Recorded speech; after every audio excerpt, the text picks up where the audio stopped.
ਸਤਿ ਸ਼੍ਰੀ ਅਕਾਲ। ਤੁਸੀਂ ਜੁੜੇ ਹੋਏ ਹੋ ਪੰਜਾਬੀ ਰੇਡੀਓ ਯੂਐਸਏ ਦੇ ਨਾਲ ਤੇ ਮੈਂ ਹਾਂ ਪ੍ਰਵੀਨ ਸ਼ਰਮਾ ਲੈ ਕੇ ਹਾਜ਼ਰ ਹਾਂ ਪ੍ਰੋਗਰਾਮ ਖਬਰ ਤੇ ਨਜ਼ਰ। ਪੰਜਾਬੀ ਰੇਡੀਓ ਯੂਐਸਏ ਨੂੰ ਇਸ ਵੇਲੇ ਤੁਸੀਂ ਏਐਮ ਐਫਐਮ ਸਟੇਸ਼ਨਸ ਦੇ ਨਾਲ-ਨਾਲ ਰੇਡੀਓ ਸੈੱਟ ਤੇ ਨੈੱਟ ਤੇ mobile app social media platforms Facebook YouTube ਤੇ ਸੁਣ ਰਹੇ ਹੋ ਦੇਖ ਰਹੇ ਹੋ। ਸਾਰੇ ਹੀ ਦਰਸ਼ਕਾਂ ਦਾ ਸਵਾਗਤ ਹੈ ਪ੍ਰੋਗਰਾਮ ਦੇ ਵਿੱਚ। ਖਬਰਾਂ ਤੇ ਚਰਚਾ ਕਰਨ ਦੇ ਲਈ ਮੇਰੇ ਨਾਲ ਜੁੜ ਚੁੱਕੇ ਨੇ ਪੰਜਾਬ ਤੋਂ ਪੱਤਰਕਾਰ ਮਿੰਟੂ ਗੁਰਸਰੀਆ ਜੀ।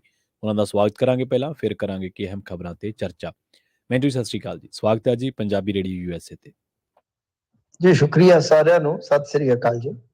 ਜੀ ਪ੍ਰੋਗਰਾਮ ਨੂੰ ਸਪਾਂਸਰ ਕਰਦੇ ਨੇ ਖਾਲਸਾ ਇੰਸ਼ੋਰੈਂਸ ਏਜੰਸੀ ਵਾਲੇ, ਜਿਨ੍ਹਾਂ ਤੋਂ ਤੁਸੀਂ ਹਰ ਤਰੀਕੇ ਦੀ ਇੰਸ਼ੋਰੈਂਸ ਲੈ ਸਕਦੇ ਹੋ। ਕਵਰਡ ਕੈਲੀਫੋਰਨੀਆ, ਓਬਾਮਾ ਕੇਅਰ ਬਾਬਤ, ਮੈਡੀਕੇਅਰ ਦੇ ਬਾਬਤ ਅਮਰੀਕਾ ਭਰ ਦੇ ਵਿੱਚ ਸੇਵਾਵਾਂ ਦਿੰਦੇ ਨੇ। ਇਹਨਾਂ ਸੇਵਾਵਾਂ ਦਾ ਲਾਭ ਉਠਾਉਣ ਦੇ ਲਈ ਜਾਂ ਹੋਰ ਜਾਣਕਾਰੀਆਂ ਹਾਸਲ ਕਰਨ ਦੇ ਲਈ ਅੱਜ ਹੀ ਡਾਇਲ ਕਰੋ 408-272-2500। ਟਰਕੀਅਨ ਇਮੀਗ੍ਰੇਸ਼ਨ ਲਾ ਫਰਮ ਵਾਲੇ ਜੇ ਟਰਕੀਅਨ ਅਟਾਰਨੀ ਟਰਕੀਅਨ ਦੇ ਨਾਲ ਤੁਸੀਂ ਯੂਐਸ ਇਮੀਗ੍ਰੇਸ਼ਨ ਬਾਬਤ ਕੋਈ ਵੀ ਸਲਾਹ ਕਰਨੀ ਹੈ ਜਾਂ ਕੋਈ ਸਵਾਲ ਪੁੱਛਣਾ ਤਾਂ ਉਹਨਾਂ ਦੇ ਨਾਲ 415-909-0503 ਤੇ ਗੱਲ ਕੀਤੀ ਜਾ ਸਕਦੀ ਹੈ। GK Dhanota Yuba City, Baljinder Singh Nijjar Woodland, Paramjit Kaur Rangi Vacaville, Harnek Singh Pabla Indian ਕੰਜ਼ੀਰ ਐਂਟਨ, ਸਰਬਜੀਤ ਸਿੰਘ ਸ਼ੋਕਰ ਟਰਲਕ, ਜੀਐਨ ਲੂ ਵਾਲੇ ਟਰੱਕ ਵਾਸ਼ ਕਰਦੇ ਨੇ, ਆਇਲ ਚੇਂਜ ਕਰਦੇ ਨੇ, ਏਅਰ ਬ੍ਰੇਕਾਂ ਦਾ ਕੰਮ ਤਸੱਲੀ ਬਖਸ਼ ਕਰਵਾ ਸਕਦੇ ਹੋ। ਨਵੇਂ ਪੁਰਾਣੇ ਟਾਇਰ ਵੀ ਇਹਨਾਂ ਤੋਂ ਮਿਲਦੇ ਨੇ। ਲੋਕੇਸ਼ਨ ਅਸੈਂਤਾ ਨੇਲਾ ਦੀ ਨਿਮਾ ਸੋਤਾ ਦੇ ਨਾਲ ਗੱਲ ਕੀਤੀ ਜਾ ਸਕਦੀ ਹੈ 209-277-0113 ਤੇ। ਜੱਸੀ ਗਿੱਲ ਬੇਕਰਸਫੀਲਡ ਤੋਂ, ਬੂਟਾ ਸਿੰਘ ਰਾਣੀਪੁਰ ਫਰੈਜ਼ਨੋ ਤੋਂ। ਇਹਨਾਂ ਸਾਰੇ ਹੀ ਸਪਾਂਸਰਸ ਦਾ ਬਹੁਤ-ਬਹੁਤ ਧੰਨਵਾਦ। ਤੇ ਜੇਕਰ ਤੁਸੀਂ ਵੀ ਇਹਨਾਂ ਪ੍ਰੋਗਰਾਮਾਂ ਨੂੰ ਸਪਾਂਸਰ ਕਰਨਾ ਚਾਹੁੰਦੇ ਹੋ ਤਾਂ ਸਟੂਡੀਓ ਦਾ ਨੰਬਰ ਹੈ 408-272-5200। ਅੱਜ ਖਬਰ ਤੇ ਨਜ਼ਰ ਪ੍ਰੋਗਰਾਮ 27 ਫਰਵਰੀ ਦਾ, ਸਾਲ 2023 ਦੀ 27 ਫਰਵਰੀ ਦਾ ਤੇ ਦਿਨ ਅੱਜ ਸੋਮਵਾਰ ਹੈ। ਮਿੰਟੂ ਜੀ ਖਬਰਾਂ ਦੇ ਵੱਲ ਆਈਏ ਤੇ ਸ਼ੁਰੂਆਤ ਕਰੀਏ ਲਾਅ ਐਂਡ ਆਰਡਰ ਦੀ ਸਥਿਤੀ ਤੋਂ। ਪੰਜਾਬ ਦੇ ਵਿੱਚ ਜੋ ਘਟਨਾਵਾਂ ਵਾਪਰੀਆਂ, ਪਹਿਲਾਂ ਜੇਲ੍ਹ ਦੇ ਵਿੱਚ ਗੈਂਗਵਾਰ ਹੁੰਦੀ ਹੈ, ਮੌਤਾਂ ਹੁੰਦੀਆਂ ਨੇ ਗੈਂਗਸਟਰਾਂ ਦੀਆਂ। ਫਿਰ ਉਸ ਤੋਂ ਬਾਅਦ ਯੂਨੀਵਰਸਿਟੀ ਦੇ ਵਿੱਚ ਕਤਲ ਹੁੰਦਾ ਤੇ ਸਰਕਾਰ ਘਿਰ ਗਈ ਹੈ ਲਾਅ ਐਂਡ ਆਰਡਰ ਦੇ ਮਸਲੇ ਤੇ।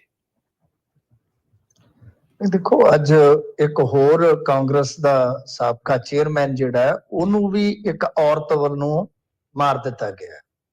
ਉਹਦੇ ਕਾਰਨ ਨਹੀਂ ਪਤਾ ਲੱਗਿਆ, ਪਰ ਸੀਸੀਟੀਵੀ ਫੁਟੇਜ ਦੇ ਵਿੱਚ ਸਾਫ਼ ਤੌਰ ਤੇ ਨਜ਼ਰ ਆ ਰਿਹਾ ਕਿ ਔਰਤ ਨੇ ਉਹਨੂੰ ਭਜਾ ਕੇ ਗੋਲੀਆਂ ਮਾਰੀਆਂ ਨੇ ਮੈਰਿਜ ਪੈਲੇਸ ਦੇ ਵਿੱਚ, ਜਿੱਥੇ ਉਹ ਔਰਤ ਵੀ ਕੰਮ ਕਰਦੀ ਸੀ। ਖੈਰ, ਇਸ ਤੋਂ ਇਲਾਵਾ ਅੰਮ੍ਰਿਤਸਰ ਦੇ ਵਿੱਚ ਕਾਰ ਨੂੰ ਰਸਤਾ ਨਾ ਦੇਣ ਤੇ ਹੀ ਇੱਕ ਮੁੰਡੇ ਦਾ ਕਤਲ ਕਰ ਦਿੱਤਾ ਗਿਆ, ਜਿਹੜਾ ਕਿ 2 ਮਹੀਨਿਆਂ ਬਾਅਦ ਵਿਆਹਿਆ ਜਾਣਾ ਸੀਗਾ। ਇਸ ਤੋਂ ਇਲਾਵਾ ਭਵਾਨੀਗੜ੍ਹ ਦੇ ਲਾਗੇ ਵੀ ਇੱਕ ਔਰਤ ਨੂੰ ਘਰ 'ਚ ਵੜ ਕੇ ਲੁੱਟਣ ਦੀ ਨੀਅਤ ਨਾਲ ਸ਼ਾਇਦ ਕਤਲ ਕੀਤਾ ਗਿਆ। ਮਤਲਬ ਕਿ ਇਸ ਤਰ੍ਹਾਂ ਦੀਆਂ ਘਟਨਾਵਾਂ ਲਾਅ ਐਂਡ ਆਰਡਰ ਦੇ ਨਾਲ ਜੁੜੀਆਂ ਬਹੁਤ ਜ਼ਿਆਦਾ ਨੇ। ਜਿਹੜੀ ਇਹ ਜੇਲ੍ਹ ਵਾਲੀ ਘਟਨਾ ਹੈ, ਉਸ ਤੋਂ ਬਾਅਦ ਇੱਕ ਘਟਨਾ ਹੋਰ ਹੋ ਗਈ ਆ ਸੰਗਰੂਰ ਦੇ ਵਿੱਚ। ਇਹਨਾਂ ਦੇ ਹੈੱਡ ਵਾਰਡਨ ਤੇ ਇੱਕ ਹੋਰ ਹਮਲਾ ਹੋਇਆ ਹੈ ਜੇਲ੍ਹ ਦੇ ਅੰਦਰ ਹੀ।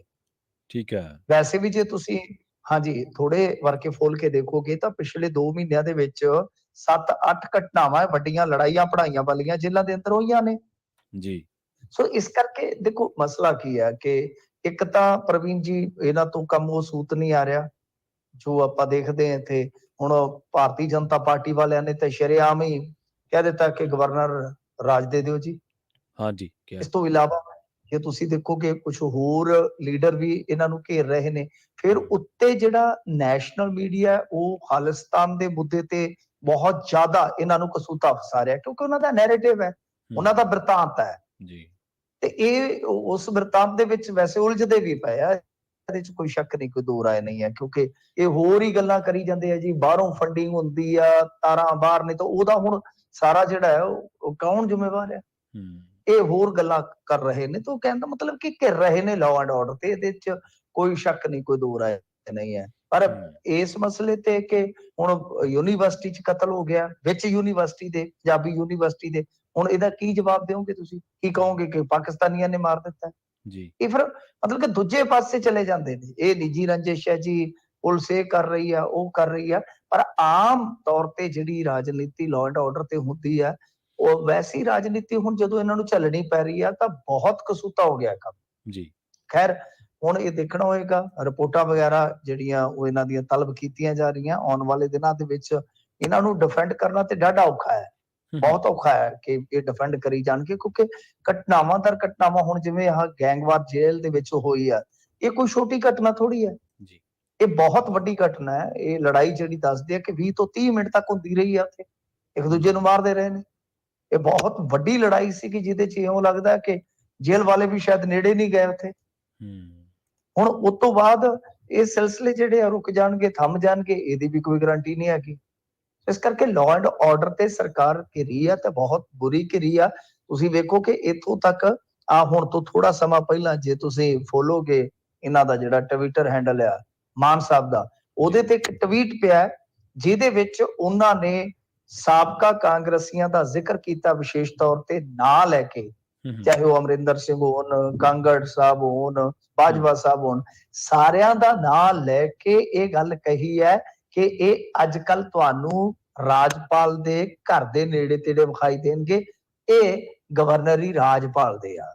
ਠੀਕ ਹੈ, ਮਤਲਬ ਗੱਲ ਇਹੀ ਆ ਕਿ ਫੇਰ ਪਹੁੰਚੋ ਕਿ ਉਹੀ ਮਿਹਣੋ ਮਿਹਣੀ ਵਾਲੀ ਗੱਲ ਆ ਕਿ ਠੀਕ ਆ, ਇੱਕਾ ਦੁੱਕਾ ਘਟਨਾਵਾਂ ਜਿਹੜੀਆਂ ਉਹ ਹੋਣੀਆਂ ਹੀ ਨੇ।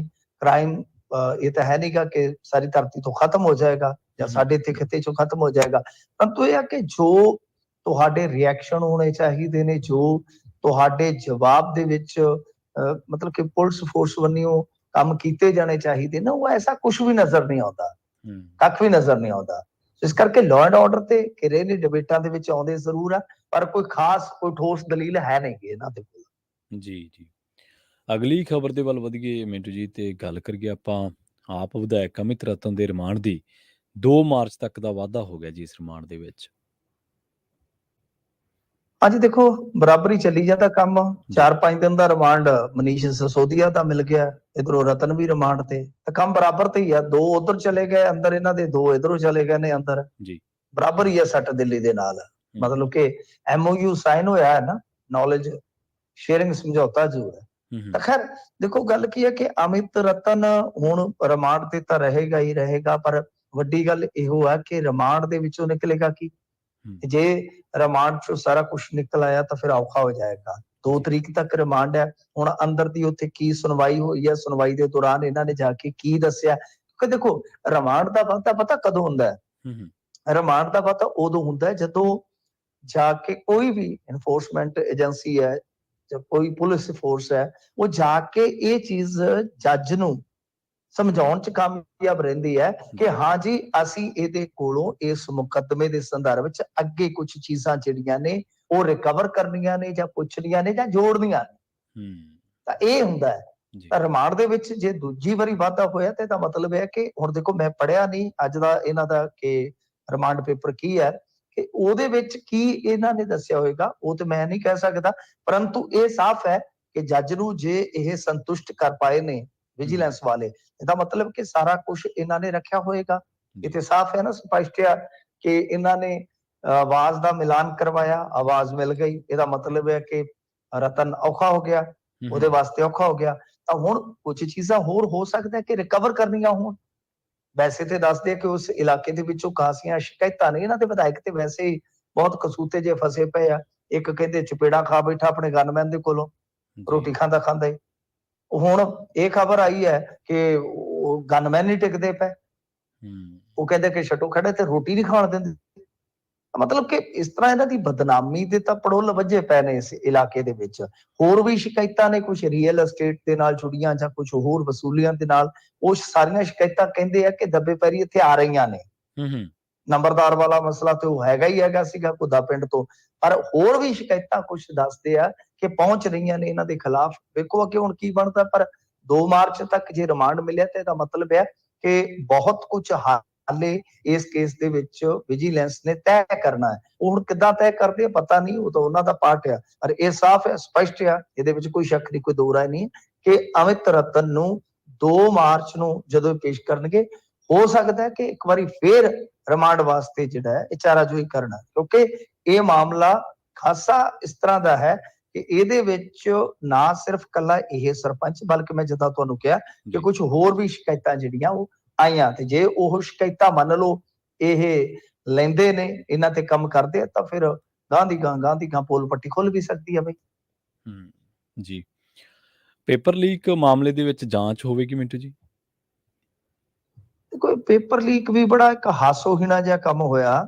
ਹਾਸੋਹੀਣਾ ਇਉਂ ਹੋਇਆ ਕਿ ਜਦੋਂ 12ਵੀਂ ਦਾ ਪੇਪਰ ਬੀਤੇ ਦਿਨ ਹੀ ਇਹਨਾਂ ਨੇ ਰੱਦ ਕੀਤਾ, ਤਾਂ ਉਦੋਂ ਤਰਕ ਇਹ ਦਿੱਤਾ ਗਿਆ ਸੀਗਾ ਕਿ ਵੇਖੋ ਜੀ, ਅੰਗਰੇਜ਼ੀ ਦਾ ਵਿਸ਼ਾ ਹੈ, ਅੰਗਰੇਜ਼ੀ ਦੇ ਵਿਸ਼ੇ ਦਾ ਪੇਪਰ ਆ, ਤੇ ਵਿੱਚ ਛੁੱਟੀ ਨਹੀਂ ਪਾਈ ਗਈ ਜਿਹੜੀ ਕਿ ਜ਼ਰੂਰੀ ਸੀਗੀ। ਤਾਂ ਐਨ ਮੌਕੇ ਤੇ ਇਹ ਕਹਿ ਕੇ ਪਰਚਾ ਰੱਦ ਕੀਤਾ ਗਿਆ ਕਿ ਜੀ ਛੁੱਟੀ ਹੈ ਨਹੀਂ ਸੀ ਡੇਟ ਸ਼ੀਟ ਦੇ ਵਿੱਚ। ਪਰ ਤੁਸੀਂ ਕਦੇ ਸੋਚ ਸਕਦੇ ਹੋ ਕਿ ਪੇਪਰ ਸ਼ੁਰੂ ਹੋਣ 'ਚ ਘੰਟਾ ਡੇਢ ਘੰਟਾ ਬਕਾਇਆ ਹੋਵੇ ਤੇ ਇਹਨਾਂ ਨੂੰ ਚੇਤਾ ਆਇਆ ਹੋਵੇ ਕਿ ਅਸੀਂ ਤਾਂ ਡੇਟ ਸ਼ੀਟ ਦੇ ਵਿੱਚ ਛੁੱਟੀ ਨਹੀਂ ਪਾਈ। ਪਰ ਹੁਣ ਬਾਅਦ ਦੇ ਵਿੱਚ ਜਿਹੜੀਆਂ ਚੀਜ਼ਾਂ ਸੁਣਨ ਨੂੰ ਮਿਲ ਰਹੀਆਂ ਨੇ ਕਿ ਫਿਜ਼ੀਕਲ ਵੈਰੀਫਿਕੇਸ਼ਨ ਕਰਾਉਣ ਦਾ ਹੁਕਮ ਦੇ ਦਿੱਤਾ ਗਿਆ, ਕਿਉਂਕਿ ਪੇਪਰ ਲੀਕ ਜਿਹੜਾ ਹੈ ਉਹ ਕੀਤਾ ਗਿਆ। ਮਤਲਬ ਕਿ ਉਹ ਛੁੱਟੀ ਜਾਂ ਡੇਟ ਸ਼ੀਟ ਦਾ ਤਾਂ ਐਵੇਂ ਬਸ ਜਿੱਦਾਂ ਕਹਿ ਲਓ ਕਿ ਖਹਿੜਾ ਛਡਾਉਣ ਵਾਲਾ ਮਾਮਲਾ ਸੀਗਾ। ਅਸਲ ਦੇ ਵਿੱਚ ਇਹੋ ਹੋਇਆ ਵਾ ਕਿ ਇਹਨਾਂ ਨੇ ਪੇਪਰ ਜਿਹੜਾ ਦਿੱਤਾ ਸੀਗਾ, ਭੇਜਿਆ ਸੀ, ਉਹ ਲੀਕ ਹੋ ਗਿਆ। ਕਿਉਂਕਿ ਇਹਦੇ ਵਿੱਚ ਇਹ ਵੇਖਣ ਨੂੰ ਆ ਰਿਹਾ ਵਾ ਕਿ ਅਸਲ 'ਚ ਜਿਹੜੇ ਇਹ ਪ੍ਰਸ਼ਨ ਪੇਪਰ ਜਾਂ ਪ੍ਰਸ਼ਨ ਪੱਤਰ ਜਿਹੜੇ ਘੱਲੇ ਗਏ ਸਨ, ਇਹ ਜਦੋਂ ਮਤਲਬ ਕਿ ਬੈਂਕਾਂ ਦੇ ਵਿੱਚ ਗਏ ਆ, ਇਹ ਵੇਲੇ ਤੋਂ ਪਹਿਲਾਂ ਖੁੱਲੇ ਆ। ਮਤਲਬ ਕਿ ਇੱਕ ਤਾਂ ਹੁੰਦਾ ਨਾ ਟਾਈਮ ਟੂ ਟਾਈਮ, ਜਦੋਂ ਆਪਾਂ ਦੇਖਦੇ ਹਾਂ ਕਿ ਬਸ ਥੋੜਾ ਜਿਹਾ ਸਮਾਂ ਰਹਿ ਗਿਆ, ਉਦੋਂ ਹੀ ਚੱਲਦਾ ਕੰਮ।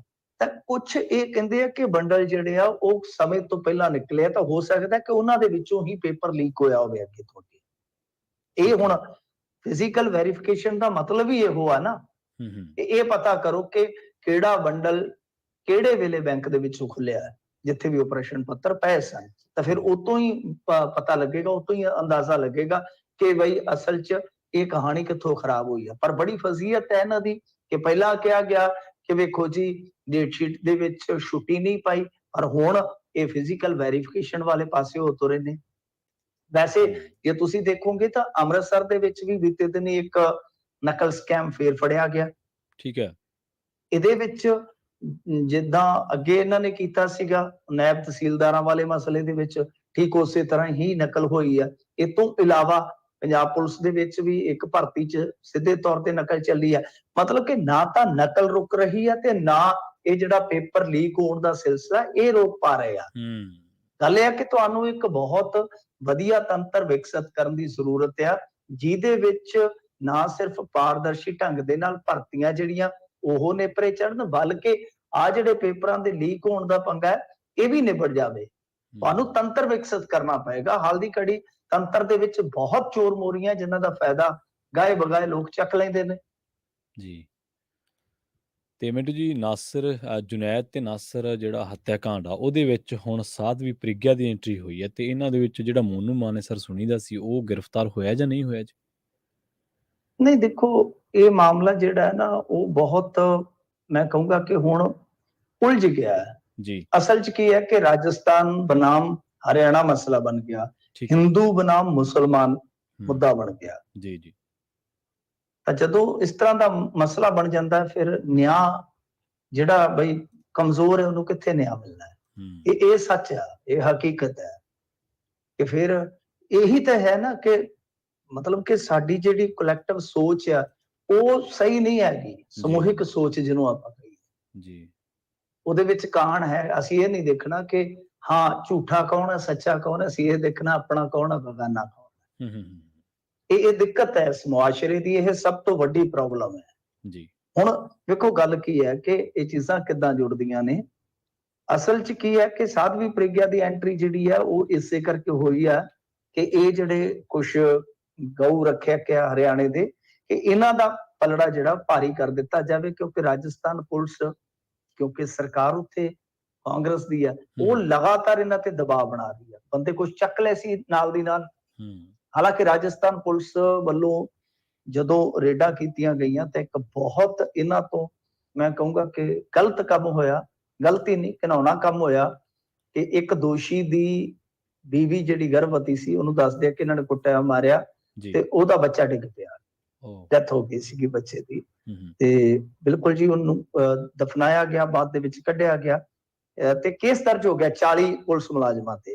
ਹੁਣ ਵੇਖੋ ਇਸੇ ਨੂੰ ਆਧਾਰ ਬਣਾਇਆ ਜਾ ਰਿਹਾ। ਮੈਂ ਜਿਵੇਂ ਕਹਿ ਰਿਹਾ ਕਿ ਇਹ ਵੀ ਬੜਾ ਵੱਡਾ ਪਾਪ ਹੋਇਆ ਜੇਕਰ ਸੱਚ ਹੈ ਤਾਂ ਇਹਦੇ ਵਿੱਚ ਕੀ ਹੋਇਆ। ਹੁਣ ਸੱਚ ਤਾਂ ਵੈਸੇ ਦੇਖੋ ਨਿਸਤਾਰਾ ਕਰਨਾ ਬਹੁਤ ਮੁਸ਼ਕਲ ਹੈ, ਪਰ ਆਪਾਂ ਇਹ ਗੱਲ ਕਹਿ ਕੇ ਚੱਲਦੇ ਹਾਂ ਕਿ ਹਾਂ ਜੀ ਰਿਕਾਰਡ ਦੇ ਵਿੱਚ ਇਸ ਤਰ੍ਹਾਂ ਬੋਲ ਰਿਹਾ ਕਿ ਵਾਕਿਆ ਇਸ ਤਰ੍ਹਾਂ ਹੀ ਇਹਨਾਂ ਦੇ ਹੱਥੋਂ ਹੋਇਆ, ਤੇ ਜੇ ਹੋਇਆ ਤਾਂ ਫਿਰ ਤਾਂ ਬਹੁਤ ਜ਼ੁਲਮ ਵਾਲੀ ਗੱਲ ਆ।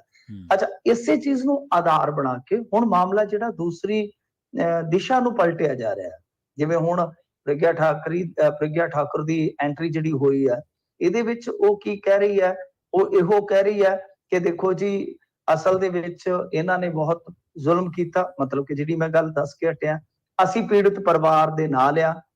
ਫਿਰ ਇਸ ਤੋਂ ਇਲਾਵਾ ਜੇ ਤੁਸੀਂ ਦੇਖੋਗੇ, ਹੁਣ ਦੇਖੋ ਗੱਲ ਤਾਂ ਹੋ ਰਹੀ ਹੈ ਕਿ ਇਹਨਾਂ ਨੇ ਬਹੁਤ ਜ਼ਿਆਦਾ ਗਲਤ ਕੀਤਾ, ਮਤਲਬ ਕਿ ਜੋ ਉਹ ਬੱਚੇ ਵਾਲਾ ਮਸਲਾ ਤੁਹਾਨੂੰ ਮੈਂ ਦੱਸਿਆ। ਪਰ ਹੁਣ ਆਪਾਂ ਨੂੰ ਵੀ ਪਤਾ ਹੈ ਕਿ ਜਦੋਂ ਇਸ ਤਰ੍ਹਾਂ ਦੇ ਕੱਟੜਵਾਦੀ ਨੇਤਾ ਕਿਸੇ ਵੀ ਥਾਂ ਤੇ ਕਿਸੇ ਵੀ ਖਾਸ ਇਲਾਕੇ ਚ ਆਉਂਦੇ ਆ ਤਾਂ ਉਹ ਇੱਕ ਤਰ੍ਹਾਂ ਨਾਲ ਕੋਈ ਵੀ ਦੋਸ਼ੀ ਆ ਉਹਦੇ ਹੱਕ ਚ ਲਾਮਬੰਦੀ ਹੀ ਕਰਦੇ ਨੇ। ਇਹ ਮਸਲਾ ਲਾਮਬੰਦੀ ਦਾ ਹੀ ਆ, ਕਿਉਂਕਿ ਉੱਥੇ ਪੰਚਾਇਤਾਂ ਹੋ ਰਹੀਆਂ ਨੇ, ਮਹਾ ਪੰਚਾਇਤਾਂ ਜਿਹਨਾਂ ਨੂੰ ਆਪਾਂ ਆਨੇ ਆ ਪੰਚਾਇਤਾਂ ਵਾਲਾ ਕਨਸੈਪਟ ਹੈ ਨਾ ਹਰਿਆਣੇ ਦੇ ਵਿੱਚ, ਇਹਨਾਂ ਦੇ ਹੱਕ ਚ ਜਿਹਦਾ ਨਾਂ ਤੁਸੀਂ ਲੈ ਰਹੇ ਜੇ ਮੋਨੂ ਮਾਨੇਸਰ, ਮੋਨੂ ਮਾਨੇਸਰ ਤੇ ਤਾਂ ਕਈ ਮਾਮਲੇ ਆ। ਉਹ ਹਥਿਆਰਾਂ ਦੀ ਨੁਮਾਇਸ਼ ਕਰਦਾ, ਵੀਡੀਓ ਬਣਾਉਂਦਾ, ਉਹਨੂੰ ਤੇ ਮਤਲਬ ਕਿ ਹੀਰੋ ਮੰਨ ਰੱਖਿਆ ਉੱਥੋਂ ਦੇ ਲੋਕਾਂ ਨੇ। ਉਹਨੂੰ ਤਾਂ ਛੇਤੀ ਕਿਤੇ ਨਾ ਫੜਨ ਦੇਣਾ ਵੀ ਨਹੀਂ ਹੈ, ਜਿਹੜੇ ਹਾਲ ਬਣੇ ਪਏ ਨੇ। ਸੋ ਇਹਦੇ ਤੇ ਅੱਗੇ ਵੀ ਇੱਕ ਮੁੰਡਾ ਮਰਿਆ, ਸ਼ਾਇਦ ਕੁਛ ਮਹੀਨੇ ਪਹਿਲਾਂ ਦੀ ਗੱਲ ਆ, ਕੁਛ ਮਹੀਨੇ ਨਹੀਂ ਕੁਛ ਹਫ਼ਤੇ ਪਹਿਲਾਂ ਦੀ ਗੱਲ ਆ, ਉਹ ਵੀ ਮੁਸਲਮਾਨ ਸੀ, ਉਹਦਾ ਵੀ ਮਾਮਲਾ ਹੈ। ਇਹ ਤੋਂ ਇਲਾਵਾ ਇੱਕ ਹੋਰ ਭਾਨੀ ਦੇ ਵਿੱਚ ਇਹ ਦੋ ਭਾਈਚਾਰਿਆਂ ਦਾ ਕਲੈਸ਼ ਹੋਇਆ, ਹਿੰਦੂ ਮੁਸਲਮਾਨਾਂ ਦਾ, ਉਹਦੇ ਵਿੱਚ ਵੀ ਇਹ ਬੰਦਾ ਮੋਹਰੀ ਰੋਲ ਦੇ ਵਿੱਚ ਸੀਗਾ। ਤਾਂ ਇਸ ਤਰ੍ਹਾਂ ਹੈ ਕਿ ਹੁਣ ਇਹਦੇ ਪਿੱਛੇ ਜਦੋਂ ਪਾਵਰ ਖਲੋ ਗਈ ਆ ਤਾਂ ਮਸਲਾ ਜਿਹੜਾ ਉਹ ਫਿਰ ਉੱਥੇ ਦਾ ਉੱਥੇ ਖਲੋ ਜਾਂਦਾ, ਕਿਉਂਕਿ ਹੁਣ ਇੱਕ ਪਾਸੇ ਮਹਾ ਪੰਚਾਇਤਾਂ, ਮੈਂ ਜਿਵੇਂ ਤੁਹਾਨੂੰ ਦੱਸਿਆ ਕਿ ਸਮੂਹਿਕ ਸੋਚ ਸਾਡੀ ਜਿਹੜੀ ਹੈ ਨਾ ਉਹ ਬਹੁਤ ਕਾਨ ਰੱਖਦੀ ਹੈ। ਸਮੂਹਿਕ ਸਾਡੀ ਸੋਚ ਦੇ ਵਿੱਚ ਮਤਲਬ ਕਿ ਇਕਸਾਰਤਾ ਨਹੀਂ ਹੈ, ਉਹਦੇ ਵਿੱਚ ਕਹਿ ਲਓ ਕਿ ਖੋਟ ਹੈ। ਜਿਹੜੀ ਸਾਡੇ ਸਮਾਜ ਦੀ ਸਮੂਹਿਕ ਸੋਚ ਹੋਣੀ ਚਾਹੀਦੀ ਹੈ, ਤਾਂ ਹੀ ਸਮਾਜਿਕ ਨਿਆਂ ਹੋਏਗਾ ਨਾ, ਸੋਸ਼ਲ ਜਸਟਿਸ ਤੇ ਤਾਂ ਹੀ ਹੋਏਗਾ ਨਾ ਜਦੋਂ ਸਾਡੀ ਸਮੂਹਿਕ ਸੋਚ ਜਿਹੜੀ ਹੈ ਉਹਦੇ ਵਿੱਚ ਖੋਟ ਨਹੀਂ ਹੋਏਗੀ ਕੋਈ। ਤਾਂ ਗੱਲ ਇਹ ਹੈ ਕਿ ਹੁਣ ਜਿਹੜਾ ਹੁਣ ਜੁਨੇਦ ਹੋਰਾਂ ਵਾਲਾ ਮਾਮਲਾ ਹੈ, ਨਾਸਿਰ ਹੋਰਾਂ ਵਾਲਾ ਮਾਮਲਾ ਹੈ, ਇੱਕ ਹੋਰ ਗਊਸ਼ਾਲਾ ਦੇ ਵਿੱਚੋਂ ਇਹਨਾਂ ਨੇ ਸਕਾਰਪੀਓ ਬਰਾਮਦ ਕੀਤੀ ਹੈ। ਹੁਣ ਜਿਹੜੀ ਉਹ ਸਕਾਰਪੀਓ ਹੈ ਉਹਦੇ ਵਿੱਚ ਜਿਹੜੀ ਬਲੀਡਿੰਗ ਹੋਈ ਹੈ, ਉਹ ਜਿਹੜੇ ਸੈਂਪਲ ਨੇ ਬਲੀਡਿੰਗ ਦੇ, ਉਹ ਇਹਨਾਂ ਦੇ ਮਤਲਬ ਕਿ ਜੋ ਹੁਣ ਇਹਨਾਂ ਦਾ DNA ਹੋਇਆ ਉਹ ਮੇਲ ਕਰਦੇ ਨੇ, ਤੁਸੀਂ ਹਿਸਾਬ ਲਾ ਲਓ। ਇਹਦਾ ਮਤਲਬ ਇਹ ਹੋਇਆ ਕਿ ਇਹਨਾਂ ਨੂੰ ਕਿਸੇ ਹੋਰ ਗੱਡੀ ਚੋਂ ਚੱਕ ਕੇ ਲੈ ਕੇ ਆਏ ਤੇ ਫਿਰ ਬਾਅਦ ਦੇ ਵਿੱਚ ਦੂਜੀ ਗੱਡੀ ਚ ਪਾ ਕੇ ਇਹ ਇਹਨਾਂ ਨੂੰ ਜਲਾ ਦਿੱਤਾ ਗਿਆ। ਇਹ ਤਾਂ ਸਾਫ਼ ਹੈ ਨਾ, ਸਪਸ਼ਟ ਹੈ, ਕਿਉਂਕਿ ਉਸ ਗੱਡੀ ਦੀ ਲੋਕੇਸ਼ਨ ਲਾਗੇ ਬੰਨੇ ਪਾਈ ਗਈ ਸੀ ਘਟਨਾ ਵਾਲੀ ਥਾਂ ਤੋਂ। ਤਾਂ ਫਿਰ ਉਹਨੂੰ ਟਰੇਸ ਕਰਦੇ ਕਰਦੇ ਇਹ ਇੱਕ ਗਊਸ਼ਾਲਾ ਤੱਕ ਪਹੁੰਚਦੇ ਜਿੱਥੇ ਉਹ ਗੱਡੀ ਖਲੋਤੀ ਸੀ, ਉੱਥੋਂ ਰਿਕਵਰੀ ਕੀਤੀ ਜਾਂਦੀ ਹੈ। ਤਾਂ ਜਿਹੜੀਆਂ ਹੱਡੀਆਂ ਸੀਗੀਆਂ ਗੱਡੀ ਦੇ ਵਿੱਚ ਬਚੀਆਂ, ਹੱਡੀਆਂ ਦਾ ਢਾਂਚਾ ਹੀ ਬਚਿਆ, ਬਾਕੀ ਤੇ ਸੜ ਗਈ। ਤਾਂ ਉਹਦੇ ਵਿੱਚ ਜਿਹੜਾ DNA ਹੋਇਆ ਉਹ ਸਪਸ਼ਟ ਕਰ ਗਿਆ ਕਿ ਇਹ ਲਾਸ਼ਾਂ ਜਿਹੜੀਆਂ ਸੀ, ਲਾਸ਼ਾਂ ਕਹਿ ਲਓ ਜਾਂ ਬਚੇ ਕੁਚੇ ਹੱਡੀਆਂ ਦੇ ਢਾਂਚੇ, ਉਹ ਨਾਸਿਰ ਤੇ ਜੁਨੇਦ ਦੇ ਸੀ। ਇਸ ਕਰਕੇ ਇਹ ਚੀਜ਼ ਵੀ ਬੜੀ ਮਹੱਤਵਪੂਰਨ ਹੋ ਜਾਂਦੀ ਹੈ। ਸਾਧਵੀ ਪ੍ਰੀਖਿਆ ਹੋਰੀ ਤਾਂ ਇਹ ਤਾਂ ਇਹੋ ਜਿਹੇ ਇੱਕ ਪਹਿਲੂ ਖਾਨ ਵਾਲੇ ਮਾਮਲੇ ਦੇ ਵਿੱਚ ਵੀ ਇੱਕ ਸਾਧ ਵੀ ਆ ਗਈ ਸੀ ਅੱਗੇ, ਤੇ ਉਹਨੇ ਤੇ ਤਸ਼ਬੀਹ ਦੇ ਦਿੱਤੀ ਸੀ ਕਿ ਤੇ ਭਗਤ ਸਿੰਘ ਰਾਜਗੁਰੂ ਹੋਰਾਂ ਦੇ ਬਰੋਬਰ ਨੇ। ਇਹੋ ਜਿਹੇ ਲੋਕ ਹਮੇਸ਼ਾ ਰਹਿੰਦੇ ਆ, ਪਰ ਖਾਪ ਪੰਚਾਇਤਾਂ ਜਿਹੜੀਆਂ ਇਹਨਾਂ ਨੂੰ ਵੀ ਸੋਚਣਾ ਚਾਹੀਦਾ ਨਾ ਕਿ ਤੁਸੀਂ ਸ਼ਰੇਆਮ ਪੱਖਪਾਤ ਕਰ ਰਹੇ ਹੋ, ਜਿਹੜੀਆਂ ਕਿ ਗੱਲਾਂ ਸਹੀ ਨਹੀਂ ਹੈ, ਸਮਾਜਿਕ ਨਿਆਂ ਦੇ ਲਿਹਾਜ਼ ਨਾਲ ਇਹ ਸਹੀ ਨਹੀਂ। ਜੀ ਬਿਲਕੁਲ ਮਿੰਟੂ ਜੀ, ਮੋਦੀ ਸਾਹਿਬ ਇੱਕ ਵਾਰੀ ਤੁਹਾਨੂੰ ਯਾਦ ਹੀ ਹੋਣਾ ਬਿਆਨ ਵੀ ਦੇ ਚੁੱਕੇ ਆ ਕਿ ਗਊ ਰੱਖਿਆ ਦੇ ਨਾਮ ਤੇ ਅਸੀਂ ਗੁੰਡਾਗਰਦੀ ਨਹੀਂ ਹੋਣ ਦਿਆਂਗੇ, ਪਰ ਗੁੰਡਾਗਰਦੀ ਤਾਂ ਹੋ ਹੀ ਰਹੀ ਹੈ ਇੱਕ ਤਰੀਕੇ ਦੇ ਨਾਲ ਜੇ ਵੇਖਿਆ ਜਾਵੇ ਤਾਂ। ਅਗਲੀ ਖਬਰ ਦੇ ਵੱਲ ਵਧੀਆ ਮਿੰਟੂ ਜੀ, ਤੇ ਗੱਲ ਕਰੀਏ ਮਹਾਰਾਸ਼ਟਰ ਦੇ ਮੁੱਖ ਮੰਤਰੀ ਦੇ ਚਾਹ ਪਾਣੀ ਦੇ ਬਿੱਲ ਦੀ। ਇਹ ਬਿੱਲ ਹੁਣ ਵਿਵਾਦ ਬਣ ਗਿਆ। ਇਹ ਜਿਹੜੇ ਲੋਕ ਲੀਡਰ ਹੁੰਦੇ ਨੇ, ਸਿਆਸਤਦਾਨ ਹੁੰਦੇ ਨੇ, ਇਹਨਾਂ ਦੀਆਂ ਸਟੇਟਮੈਂਟਾਂ ਤੋਂ ਵਿਵਾਦ ਬਣਦੇ ਤਾਂ ਛਿੜੇ ਸੀ, ਆ ਚਾਹ ਪਾਣੀ ਦਾ ਬਿੱਲ ਦਾ ਹੀ ਵਿਵਾਦ ਬਣ ਗਿਆ ਜੀ। ਇਹ ਪਿਛਲੀ ਵਾਰੀ ਜਦੋਂ ਦਵਿੰਦਰ ਫੜਨਵੀਸ ਹੁੰਦੇ ਸਨ ਨਾ, ਉਦੋਂ ਵੀ CMO ਦਾ ਜਿਹੜਾ ਬਿੱਲ ਸੀ ਉਹ ਕਰੋੜਾਂ ਦਾ, ਮੇਰੇ ਕੋਲ ਸਾਰੀ RTI ਪਈ ਹੈ, ਫਿਗਰ ਦੇਖਣਾ ਪਏਗਾ, ਕਰੋੜਾਂ ਦਾ ਸੀਗਾ ਉਹ ਵੀ ਬਿੱਲ। ਉਦੋਂ ਵੀ ਬੜਾ ਰੌਲਾ ਪਿਆ ਸੀਗਾ ਚਾਹ ਪਕੌੜਿਆਂ ਦਾ। ਤਾਂ ਐਤਕੀ ਵੀ ਜੇ ਤੁਸੀਂ ਦੇਖੋਗੇ ਤਾਂ ਹੁਣ ਵੀ, ਕਿਉਂਕਿ ਭਾਰਤੀ ਜਨਤਾ ਪਾਰਟੀ ਤੇ ਭਾਈਵਾਲ ਆ ਨਾ, ਮਹਾਗਾੜੀ ਗਠਬੰਧਨ ਉਹ ਤਾਂ ਗਿਆ, ਉਸ ਤੋਂ ਬਾਅਦ ਸ਼ਿੰਦੇ ਇਹਨਾਂ ਦਾ ਸ਼ਿੰਦਾ ਬਣ ਗਿਆ। ਤਾਂ ਹੁਣ ਸਵਾਲ ਇਹ ਉੱਠਿਆ ਕਿ 4 ਮਹੀਨਿਆਂ ਦੇ ਵਿੱਚ ਜੋ ਚਾਹ ਪਾਣੀ ਦਾ ਬਿੱਲ ਬਣਿਆ CMO ਦਾ, ਉਹ ਬਣਿਆ 2 ਕਰੋੜ 38 ਲੱਖ ਦਾ। ਇਹਦੇ ਤੇ ਸਵਾਲ ਉੱਠਣੇ ਸ਼ੁਰੂ ਹੋਏ। ਜਦੋਂ ਸਵਾਲ ਕੀਤੇ ਗਏ ਤਾਂ ਸ਼ਿੰਦੇ ਸਾਹਿਬ ਕਹਿੰਦੇ ਕਿ ਭਾਈ ਦੂਰ ਦਰਾਜ ਤੋਂ ਇਲਾਕੇ ਚੋਂ ਲੋਕ ਆਉਂਦੇ ਨੇ, ਅਸੀਂ ਉਹਨਾਂ ਨੂੰ ਚਾਹ ਪਾਣੀ ਪਿਆਉਂਦੇ ਆ, ਤੁਹਾਡੇ ਵਾਂਗੂ ਬਿਰਿਆਨੀਆਂ ਥੋੜੀ ਖਵਾਉਂਦੇ ਆ। ਤਾਂ ਮਤਲਬ ਕਿ ਉਹ ਜਿਹੜੇ ਲੋਕ ਸਵਾਲ ਚੁੱਕ ਰਹੇ ਨੇ ਵਿਰੋਧੀ ਧਿਰ ਵਾਲੇ, ਉਹ ਉਹਨਾਂ ਤੇ ਪਲਟਵਾਰ ਕਰ ਰਹੇ ਆ ਕਿ ਅਸੀਂ ਤੇ ਬਈ ਚਾਹ ਪਾਣੀ ਫਿਰ ਪਿਲਾਉਣਾ ਹੀ ਪਿਲਾਉਣਾ। ਜਿਵੇਂ ਤੁਸੀਂ ਉਹ ਚੰਨੀ ਹੋਰਾਂ ਵਾਲਾ ਵੀ ਮਸਲਾ ਦੇਖਿਆ ਸੀਗਾ ਨਾ ਕਿ ਰੋਟੀ ਦਾ ਬੜਾ ਰੌਲਾ ਪਿਆ ਗਿਆ ਸੀਗਾ, ਤੇ ਚੰਨੀ ਸਾਹਿਬ ਕਹਿੰਦੇ ਕਿ ਬਈ ਹੁਣ ਮੇਰੇ ਘਰ ਆਉਂਦੇ ਹੀ ਬਹੁਤ ਜ਼ਿਆਦਾ ਸੀ ਤੇ ਮੈਂ ਕੀ ਕਰਾਂ। ਲੋਕ ਆਉਂਦੇ ਸੀ, ਲੋਕਾਂ ਨੂੰ ਖਿਲਾਇਆ ਪਿਲਾਇਆ, ਮੈਂ ਆਪ ਥੋੜੀ ਨਾ ਖਾਧਾ। ਮਤਲਬ ਕਿ ਉਹੀ ਚੀਜ਼ ਹੈ, ਇੱਥੇ ਵੀ ਇਹੋ ਗੱਲ ਕਹੀ ਜਾ ਰਹੀ ਹੈ। ਤੁਸੀਂ ਹਿਸਾਬ ਲਾ ਲਓ ਕਿ 2 ਕਰੋੜ 38 ਲੱਖ ਬਹੁਤ ਇੱਕ ਵੱਡਾ ਅਮਾਉਂਟ ਬਣ ਜਾਂਦਾ 4 ਮਹੀਨਿਆਂ ਦੇ ਵਿੱਚ, ਮੈਂ 4 ਮਹੀਨਿਆਂ ਦੇ ਵਿੱਚ। ਖੈਰ ਇਹ ਕਹਿ ਲਓ ਕਿ ਚਾਹ ਪਾਣੀ ਦੇ ਕਿਸੇ ਵੀ ਬੜੇ ਇੰਡੀਆ ਦੇ ਵਿੱਚ ਅਜੀਬ ਆ। ਪਿੱਛੇ ਜੇ ਆਪਾਂ ਪੰਜਾਬ ਦੀ ਅੱਜ ਦੀ ਗੱਲ ਕਰਕੇ ਹਟੇ ਹਾਂ, ਇਹ ਬੜਾ ਚਰਚਿਤ ਰਿਹਾ। ਇਸ ਤੋਂ ਇਲਾਵਾ ਜੇ ਤੁਸੀਂ ਦੇਖੋਗੇ ਤਾਂ ਇੱਕ ਵਾਰੀ ਅਰਵਿੰਦ ਕੇਜਰੀਵਾਲ ਦੇ ਵੀ ਦਫ਼ਤਰ ਦਾ ਬਿੱਲ ਨਿਕਲਿਆ ਸੀਗਾ। ਇਹਨਾਂ ਨੇ ਵੀ 1 ਕਰੋੜ ਤੋਂ ਵੱਧ ਦੇ ਚਾਹ ਪਕੌੜੇ ਜਿਹੜੇ ਆ ਉਹ ਕੁਝ ਸਮੇਂ ਦੇ ਦੌਰਾਨ ਹੀ ਖਾ ਲਏ ਸਨ। ਤਾਂ ਇਹ ਕਿਸੇ ਬਹੁਤ ਲੰਬੇ ਕਿਸੇ ਨੇ ਇਹਦੇ ਵਿੱਚ ਕੋਈ ਵੀ ਪਾਰਟੀ ਜਾਂ ਕੋਈ ਵੀ ਸਰਕਾਰ ਜਿਹੜੀ ਹੈ ਉਹ ਕਿਤੇ ਨਾ ਕਿਤੇ ਸ਼ਾਮਲ ਹੋ ਜਾਂਦੀ ਹੈ। ਬਿੱਲ ਇਹਨਾਂ ਦੇ ਵਾਕਿਆ ਬਹੁਤ ਵੱਡੇ ਬਣਦੇ ਨੇ। ਜੀ, ਅਗਲੀ ਖਬਰ ਦੇ ਵੱਲ ਵਧੀਆ ਮਿੰਟ ਜੀ, ਤੇ ਗੱਲ ਜਾਂਦੇ ਜਾਂਦੇ ਕਰੀਏ ਪਾਕਿਸਤਾਨ ਦੀ। ਪਾਕਿਸਤਾਨ ਦੇ ਵਿੱਚ ਮਹਿੰਗਾਈ ਦਰ ਇੰਨੀ ਕੁ ਹੋ ਗਈ ਹੈ ਕਿ ਪੂਰੇ ਏਸ਼ੀਆ ਦੇ ਵਿੱਚ ਇਹ ਉਚਾਈਆਂ ਤੇ ਹੈ ਜੀ। ਹਾਂਜੀ ਦੇਖੋ, ਜਦੋਂ ਮਹਿੰਗਾਈ ਦਰ ਤੁਹਾਡੇ ਮੁਲਕ ਦੀ 40-41 ਤੇ ਫਿਰਦੀ ਹੋਵੇ ਤਾਂ ਮਤਲਬ ਹੈ ਕਿ ਫਿਰ ਦੂਜੇ ਬਹੁਤ ਪਿੱਛੇ ਹੋਣਗੇ। ਹਾਲਾਂਕਿ ਦੇਖੋ ਹੋਰ ਵੀ ਕਈ ਦੇਸ਼ ਹੈਗੇ ਨੇ, ਸ਼੍ਰੀਲੰਕਾ ਜਿਹੜਾ ਉਹਦੀ ਵੀ ਬਹੁਤ ਜ਼ਿਆਦਾ ਮਹਿੰਗਾਈ ਦਰ ਆ, 53 ਹੈ ਉਹਨਾਂ ਦੀ। ਤਾਂ ਏਸ਼ੀਆ ਦੇ ਵਿੱਚ ਆਪਾਂ ਕਹਿ ਸਕਦੇ ਕਿ ਠੀਕ ਹੈ ਕਿ ਵੱਡੇ ਮੁਲਕ ਜਾਂ ਵਸੋਂ ਦੇ ਲਿਹਾਜ਼ ਨਾਲ ਦੇਖੀਏ ਤਾਂ ਉੱਥੇ ਪਾਕਿਸਤਾਨ ਦਾ ਨੰਬਰ ਬਹੁਤ ਵੱਡਾ ਬਣ ਜਾਂਦਾ ਹੈ। ਵੈਸੇ ਤਾਂ ਸ਼੍ਰੀਲੰਕਾ ਦੇ ਵਿੱਚ ਜ਼ਿਆਦਾ, ਪਰ ਸ਼੍ਰੀਲੰਕਾ ਕਿਉਂਕਿ ਹੁਣ ਥੋੜਾ ਆਪਣੇ ਆਪ ਨੂੰ ਸੰਭਾਲ ਵੀ ਰਿਹਾ ਹੈ। ਈਰਾਨ ਦੇ ਵਿੱਚ ਵੀ ਖਾਸੀ ਹੈ ਮਹਿੰਗਾਈ ਇਸ ਮਾਮਲੇ 'ਚ। ਜੇ ਤੁਸੀਂ ਦੇਖੋਗੇ ਓਵਰਆਲ ਦੁਨੀਆ ਦੇ ਵਿੱਚ ਤਾਂ ਇਹੋ ਜਿਹੇ ਦੇਸ਼ ਵੀ ਪਏ ਆ। ਜ਼ਿੰਬਾਬਵੇ ਦੀ ਜਿਹੜੀ ਇਸ ਵੇਲੇ ਮਹਿੰਗਾਈ ਦਰ ਹੈ 269% ਆ, 269%। ਲੈਬਨਾਨ ਦੀ 162 ਹੈ, ਵੈਨੇਜ਼ੁਏਲਾ ਦੀ 156 ਹੈ, ਸੀਰੀਆ ਦੀ 139, ਅਰਜਨਟਾਈਨਾ ਦੀ 88 ਹੈ। ਤੁਰਕੀ ਵਿਚਾਰਾ ਜਿਹੜਾ ਕਿਸਮਤ ਦਾ ਮਾਰਿਆ, ਬਹੁਤ ਵੱਡਾ ਭੁਚਾਲ ਆਇਆ ਤਾਂ 85% ਇੱਥੇ ਹੈ।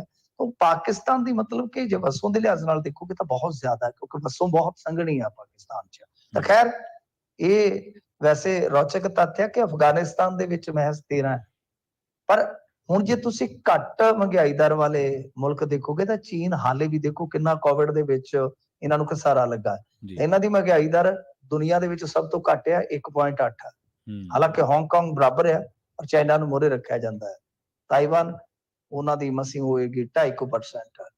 ਇਸ ਤੋਂ ਇਲਾਵਾ ਜੇ ਤੁਸੀਂ ਦੇਖੋਗੇ ਤਾਂ ਇੰਡੀਆ ਦੀ ਜਿਹੜੀ ਆ ਉਹ 6.5% ਹੈ ਤੇ ਕੈਨੇਡਾ ਦੀ ਹੈਗੀ ਆ 6.3%। ਅਮਰੀਕਾ ਦੀ ਹੈਗੀ ਜੇ 6.5, ਮਤਲਬ ਕਿ ਬਰੋਬਰ ਨੇ, ਤਕਰੀਬਨ ਬਰੋਬਰ ਆ ਜਾਂਦੇ ਆ। ਸੋ ਮਹਿੰਗਾਈ ਦਰ ਦੇ ਮਾਮਲੇ ਦੇ ਵਿੱਚ ਇਹ ਜਿਹੜੇ ਦੇਸ਼ ਨੇ ਜ਼ਿਆਦਾਤਰ ਆਪਾਂ ਦੇਖੀਏ ਤਾਂ ਹੈ ਇੱਥੇ ਆਪਣੇ ਲਾਗੇ ਬੰਨੇ ਦੇ ਹੀ ਆ। ਸ਼੍ਰੀਲੰਕਾ ਆ ਗਿਆ, ਪਾਕਿਸਤਾਨ ਆ ਗਿਆ, ਅਫਗਾਨਿਸਤਾਨ ਆ ਗਿਆ, ਕਿ ਵਾਕਿਆ ਇੱਥੇ ਮਹਿੰਗਾਈ ਬਹੁਤ ਬੁਰਾ ਹਾਲ ਕਰ ਰਹੀ ਹੈ। ਜੀ ਜੀ, ਮਿੰਟੂ ਜੀ, ਇਹਨਾਂ ਖਾਸ ਖਬਰਾਂ ਤੇ ਖਾਸ ਜਾਣਕਾਰੀਆਂ ਦੇਣ ਦੇ ਲਈ ਤੁਹਾਡਾ ਬਹੁਤ ਬਹੁਤ ਧੰਨਵਾਦ ਜੀ। ਜੀ ਧੰਨਵਾਦ ਜੀ। ਪ੍ਰੋਗਰਾਮ ਖਬਰ ਤੇ ਨਜ਼ਰ ਦੇ ਪਹਿਲੇ ਹਿੱਸੇ ਦੇ ਵਿੱਚ ਆਪਣੇ ਨਾਲ ਜੁੜੇ ਸਨ ਮਿੰਟੂ ਗੁਰਸਰੀਗਾ ਜੀ, ਜਿਨ੍ਹਾਂ ਦੇ ਨਾਲ ਆਪਾਂ ਕੀ ਅਹਿਮ ਖਬਰਾਂ ਨੂੰ ਲੈ ਕੇ ਚਰਚਾ ਕੀਤੀ ਹੈ। ਵੇਲਾ ਹੋ ਚੱਲਿਆ ਇੱਕ ਸ਼ਾਰਟ ਬ੍ਰੇਕ ਦੇ ਲਈ ਰੁਕਣ ਦਾ। ਬ੍ਰੇਕ ਤੋਂ ਪਾਰ ਕੁਝ ਹੋਰ ਖਾਸ ਖਬਰਾਂ ਵੱਲ ਚੱਲਾਂਗੇ।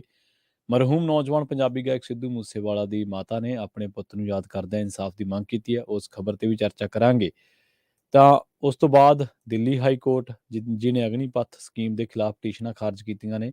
ਖਾਸ ਗੱਲ ਇਹ ਹੈ ਕਿ ਮੋਦੀ ਦੇ ਖਿਲਾਫ ਇੱਕ ਟਿੱਪਣੀ ਕੀਤੀ ਸੀ ਕਾਂਗਰਸੀ ਲੀਡਰ ਨੇ, ਪਵਨ ਖੇੜਾ ਉਹਨਾਂ ਦਾ ਨਾਮ ਹੈ, ਤੇ ਉਹਨਾਂ ਦੀ ਅੰਤਰਿਮ ਜ਼ਮਾਨਤ 3 ਮਾਰਚ ਤੱਕ ਹੁਣ ਵਧਾਈ ਗਈ ਹੈ ਤੇ ਇਤਰਾਜ਼ਯੋਗ ਟਿੱਪਣੀਆਂ ਸੀਗੀਆਂ ਮੋਦੀ ਦੇ ਖਿਲਾਫ। ਤਾਂ ਇਹਦੇ ਉੱਤੇ ਚਰਚਾ ਕਰਾਂਗੇ ਕਿਉਂ ਸਿਆਸਤਦਾਨ ਜਿਹੜੇ ਆ ਉਹ ਇੱਕ ਦੂਜੇ ਤੇ ਚਿੱਕੜ ਉਛਾਲੀ ਕਰਦੇ ਆ। ਸਿਆਸਤ ਦੇ ਵਿੱਚ ਅਸੱਭਿਅਕ ਵਰਤਾਰਾ, ਇੱਕ ਦੂਜੇ ਤੇ ਦੂਸ਼ਣ ਲਾਉਣੇ ਔਰ ਉਹਨਾਂ ਦਾ ਕੋਈ ਤੱਥ ਆਧਾਰ ਨਾ ਹੋਣਾ, ਇਹ ਲਗਾਤਾਰ ਵਾਪਰ ਰਹੀਆਂ। ਤੇ ਇਹਨਾਂ ਚੀਜ਼ਾਂ ਉੱਤੇ ਕੰਟਰੋਲ ਕਿਵੇਂ ਹੋਵੇ ਤੇ ਕਿਵੇਂ ਜਿਹੜੇ ਸਿਖਰਲੀ ਕਤਾਰ ਦੇ ਆਗੂ ਹੈ ਇਹਨਾਂ ਉੱਤੇ, ਇਹਨਾਂ ਗੱਲਾਂ ਉੱਤੇ, ਇਹਨਾਂ ਵਰਤਾਰਿਆਂ ਉੱਤੇ ਰੋਕ ਲਾ ਸਕਦੇ, ਪਰ ਉਹ ਇਹਨਾਂ ਨੂੰ ਰੋਕ ਲਾਉਣ ਦੀ ਬਜਾਏ, ਇਹਨਾਂ ਦੇ ਉੱਤੇ ਕੰਟਰੋਲ ਕਰਨ ਦੀ ਬਜਾਏ ਉਹ ਇਹਨਾਂ ਚੀਜ਼ਾਂ ਨੂੰ ਮਾਣਦੇ ਆ, ਕਿਉਂਕਿ ਲੋਕ ਤਾੜੀਆਂ ਵਜਾਉਂਦੇ ਆ। ਸਟੇਜਾਂ ਤੋਂ ਆਪਾਂ ਦੇਖਿਆ ਬਹੁਤ ਕੁਝ ਹੁੰਦਾ। ਇਹਨਾਂ ਸਾਰੇ ਪ੍ਰਕਰਨਾਂ ਨੂੰ ਲੈ ਕੇ ਚਰਚਾ ਕਰਾਂਗੇ ਇੱਕ ਸ਼ਾਰਟ ਬ੍ਰੇਕ ਤੋਂ ਬਾਅਦ। ਜੁੜੇ ਰਹੋ ਪੰਜਾਬੀ ਰੇਡੀਓ USA ਦੇ ਨਾਲ।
ਬ੍ਰੇਕ ਤੋਂ ਬਾਅਦ ਇੱਕ ਵਾਰ ਮੁੜ ਤੋਂ ਤੁਹਾਡਾ ਸਾਰਿਆਂ ਦਾ ਸਵਾਗਤ ਹੈ ਪ੍ਰੋਗਰਾਮ ਖਬਰ ਤੇ ਨਜ਼ਰ ਦੇ ਵਿੱਚ। ਤੁਸੀਂ ਜੁੜੇ ਹੋਏ ਹੋ ਪੰਜਾਬੀ ਰੇਡੀਓ ਯੂਐਸਏ ਦੇ ਨਾਲ ਤੇ ਮੈਂ ਹਾਂ ਪ੍ਰਵੀਨ ਸ਼ਰਮਾ।